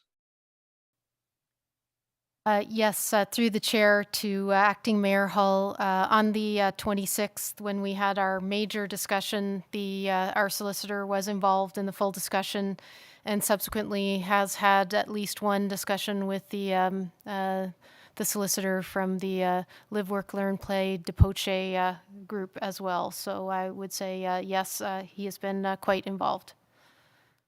Okay, follow up, Acting Mayor Hull. Not this evening. Okay, thank you. Councillor Hamlin. Thank you, Madam Chair. My question has to do with the involvement of the province. I heard the staff update was that, I think what I heard, and I guess I just want confirmation, is that the province won't look at or talk to us until there's a draft minister's zoning order that we have approved. Is that correct? Manager Ayers? Oh, Skinner. Yeah, thank you, Madam Chair. I may defer to CAO Skinner on that as she's had some more conversations with the province, I believe. Okay, thank you. CAO Skinner. Thank you. Through you to Councillor Hamlin. Staff at the province have been very helpful to us to help us understand the process and what normally happens, and typically what would happen where they start writing or co-authoring or authoring the actual MZO would occur after council has endorsed, the MZO in principle and the language in the MZO. So they haven't been talking to us about the MZO contents themselves, at least not with staff. And we don't anticipate, and they haven't indicated any interest in doing that. Typically what will happen is a council will say, yes, this is what we want. Here's an MZO that we recommend. And then the province would look at that MZO and either approve it, not approve it, or approve it with comments. If they do approve it with changes, they may or may not circulate it to the municipality. And if the municipality has further input, they may or may not incorporate that input. So we did, I guess council could always resolve that they want to have the province engaged earlier, but I'm not sure if they would without the MZO in hand and that endorsement to do so. Thank you. Madam Chair, my concern is that with the process the civil service has set up at Queen's Park, it suits very much, I would say, a typical MZO, let's say, for a single use on a property. So if it was, as has happened perhaps in other communities, it was a Costco coming in on a single piece of land, I can see why the province wouldn't want to waste their time, so to speak, until the municipality had passed a resolution. But the problem I'm seeing here is we have one of the most complex requests before us, perhaps the most complex that's ever come forward for an MZO. And maybe that's meaning that we're in the wrong process. But I cannot see how this can work with the province unless they sit down now with the town of Collingwood and hear the kinds of things we need to put in an MZO. And then we have to have a discussion about whether they will accommodate that. Because I'm certainly not prepared to support any MZO without going through all the things we discussed, like public consultation and all the various things our consultants said they would look at.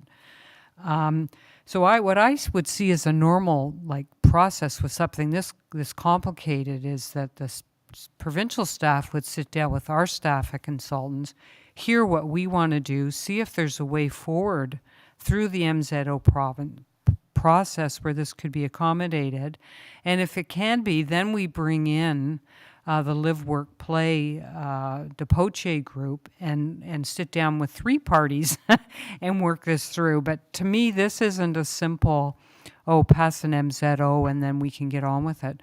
So through you, Madam Chair, I just want to ask our CAO, is this something that could be explored, the kind of process I'm talking about? Bill Skinner. I'm, through you, I'm reluctant to get into conversations with the province on an initiative that council has not endorsed, embraced moving forward with. I have great respect for the province and worked there for many years. I don't think they're better at writing zoning than local municipalities are who write zoning every day, whereas the province more provides guidelines and oversight at the provincial level and the places to grow level. Informally at the staff level, we've talked to them around engaging and right time to engage, and the advice informally at the staff level has been after your council endorses the zoning that they would like to move forward with. Okay, so thank you for that. Just seems perhaps it's premature. We'll keep going through this process, and I do look forward to seeing the staff report for next week. Thank you. Okay. All right. All right, so I'm not seeing any more questions, so we'll move on to 9.2, which is the water billing update from Director Slama.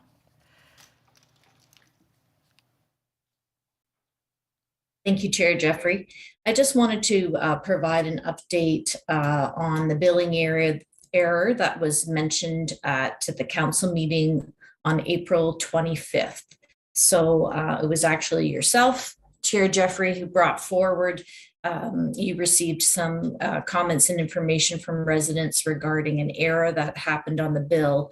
And there was the message back to the residents was they needed to contact EPCOR, the water department, to receive a rebate. So in looking into the situation, it was determined that there was an error in the transfer of the meter data. So in the process from gathering the meter reads remotely and just literally bringing them into the billing software, there was an error, and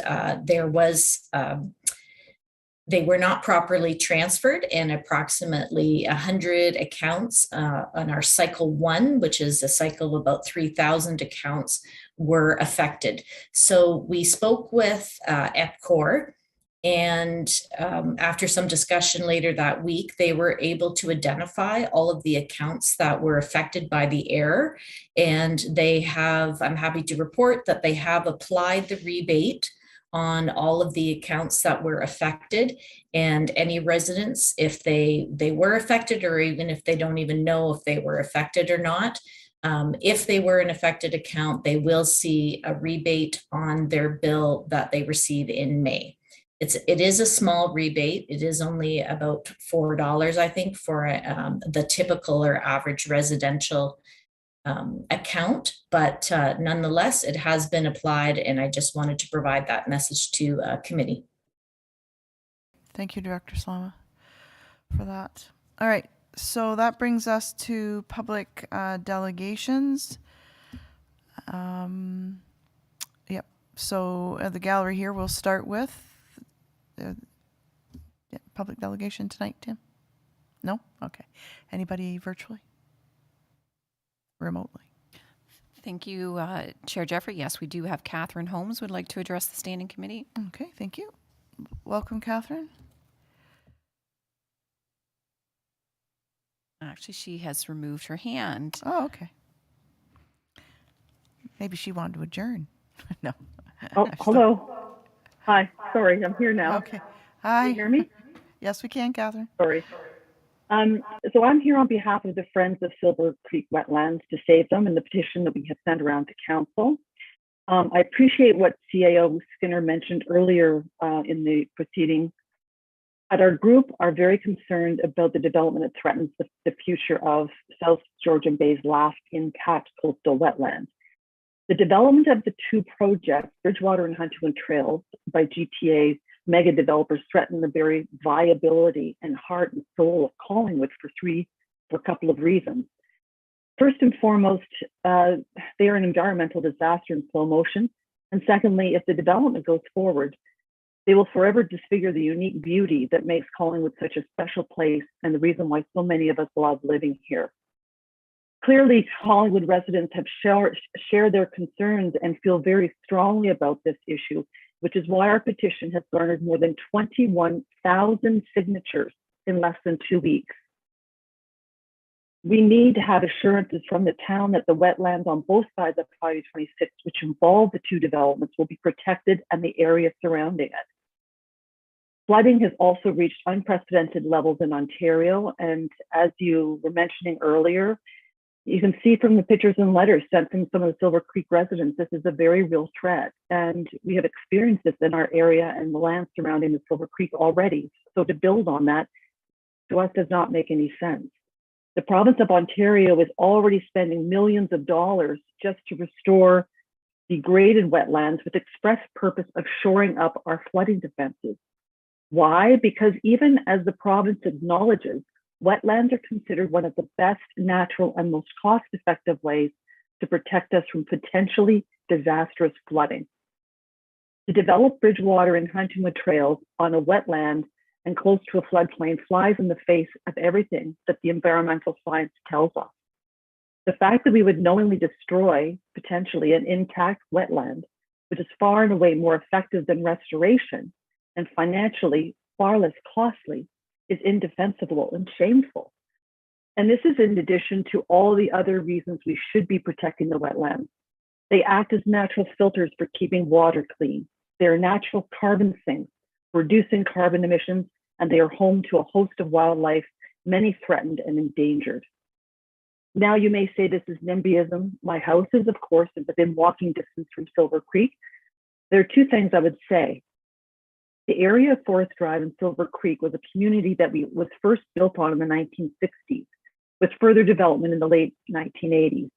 But we know better now. This is widespread recognition today that we can no longer afford to destroy wetlands, especially but few remaining intact ones that are left.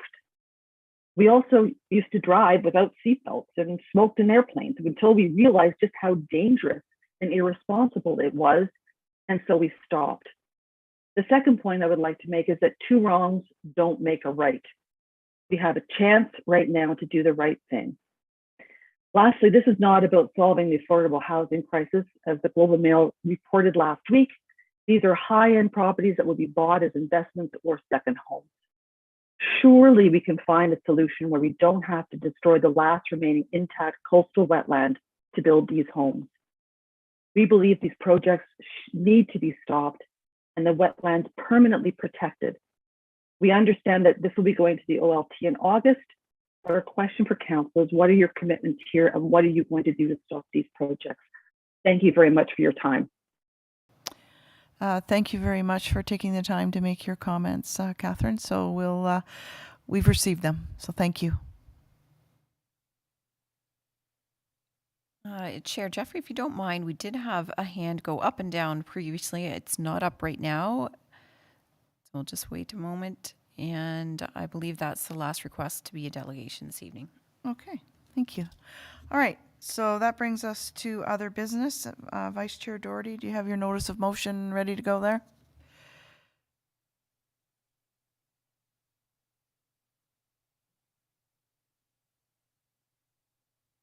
Thank you, Chair. And with a little help from the clerk. My notice of motion is to refer the correspondence from Simcoe Condo Corporation 273 to planning staff to consider their requests relative to building positioning, tree canopy, and buffers in evaluating the Blue Fairways site plan application. And I actually have a second notice. Okay. And I'll just check with the clerk. Can I just check with the clerk first of all? Yep. Absolutely. Certainly, thanks, Chair Jeffrey. So I wouldn't mind some flexibility to work with the council regarding the specific wording for the notice of motion, because we do have to be compliant with our procedure bylaw and providing the preamble line on how it aligns with strategic visioning departmental priorities as well. So we can do that following this meeting. All right. Yeah. We'll assume that you'll be working with Councillor Doherty. And your second one, Councillor Doherty? Thank you. And similarly, I will work with the clerk to smith this motion, but for staff to report back to evaluate the canopy cover criteria of 20% at planting versus our current standard, which is 30% at maturity, and provide an assessment as to the final superior canopy coverage at maturity and long-term benefits relative to aesthetic, heat island effect or reduction of heat island effect, increased stormwater absorption, and carbon sink potential. And again, I'll work with the clerk to tighten that up. Excellent. CEO Skinner? I recognize through you comment for Councillor Doherty. I recognize these are some items that are important to consider for canopy cover. I would draw your attention as well to the report at Strategic Initiatives Committee the last Strategic Initiatives Committee, which was last week, that talked about the tree canopy preservation and augmentation approach. It's in the operational plan update to establish a strategy or framework on how to address the ongoing concerns regarding tree canopy. And it talks about an initiating report to council showing the current requirements and the action that will be taken on this item, and goes on to talk about proposals for the urban design manual and the zoning bylaw. So that is in place as well, a commitment to come back to talk with committee and council around this item in the within this year. Thank you. So, Vice Chair Doherty, do you think there's a need to expand on that?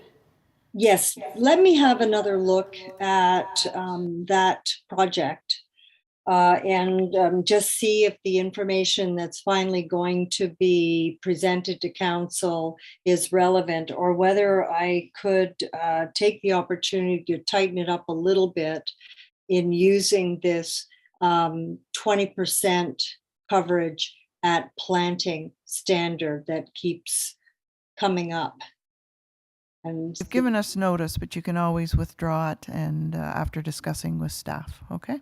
Yeah, yes, okay. Thank you. Excellent. Is there any other business?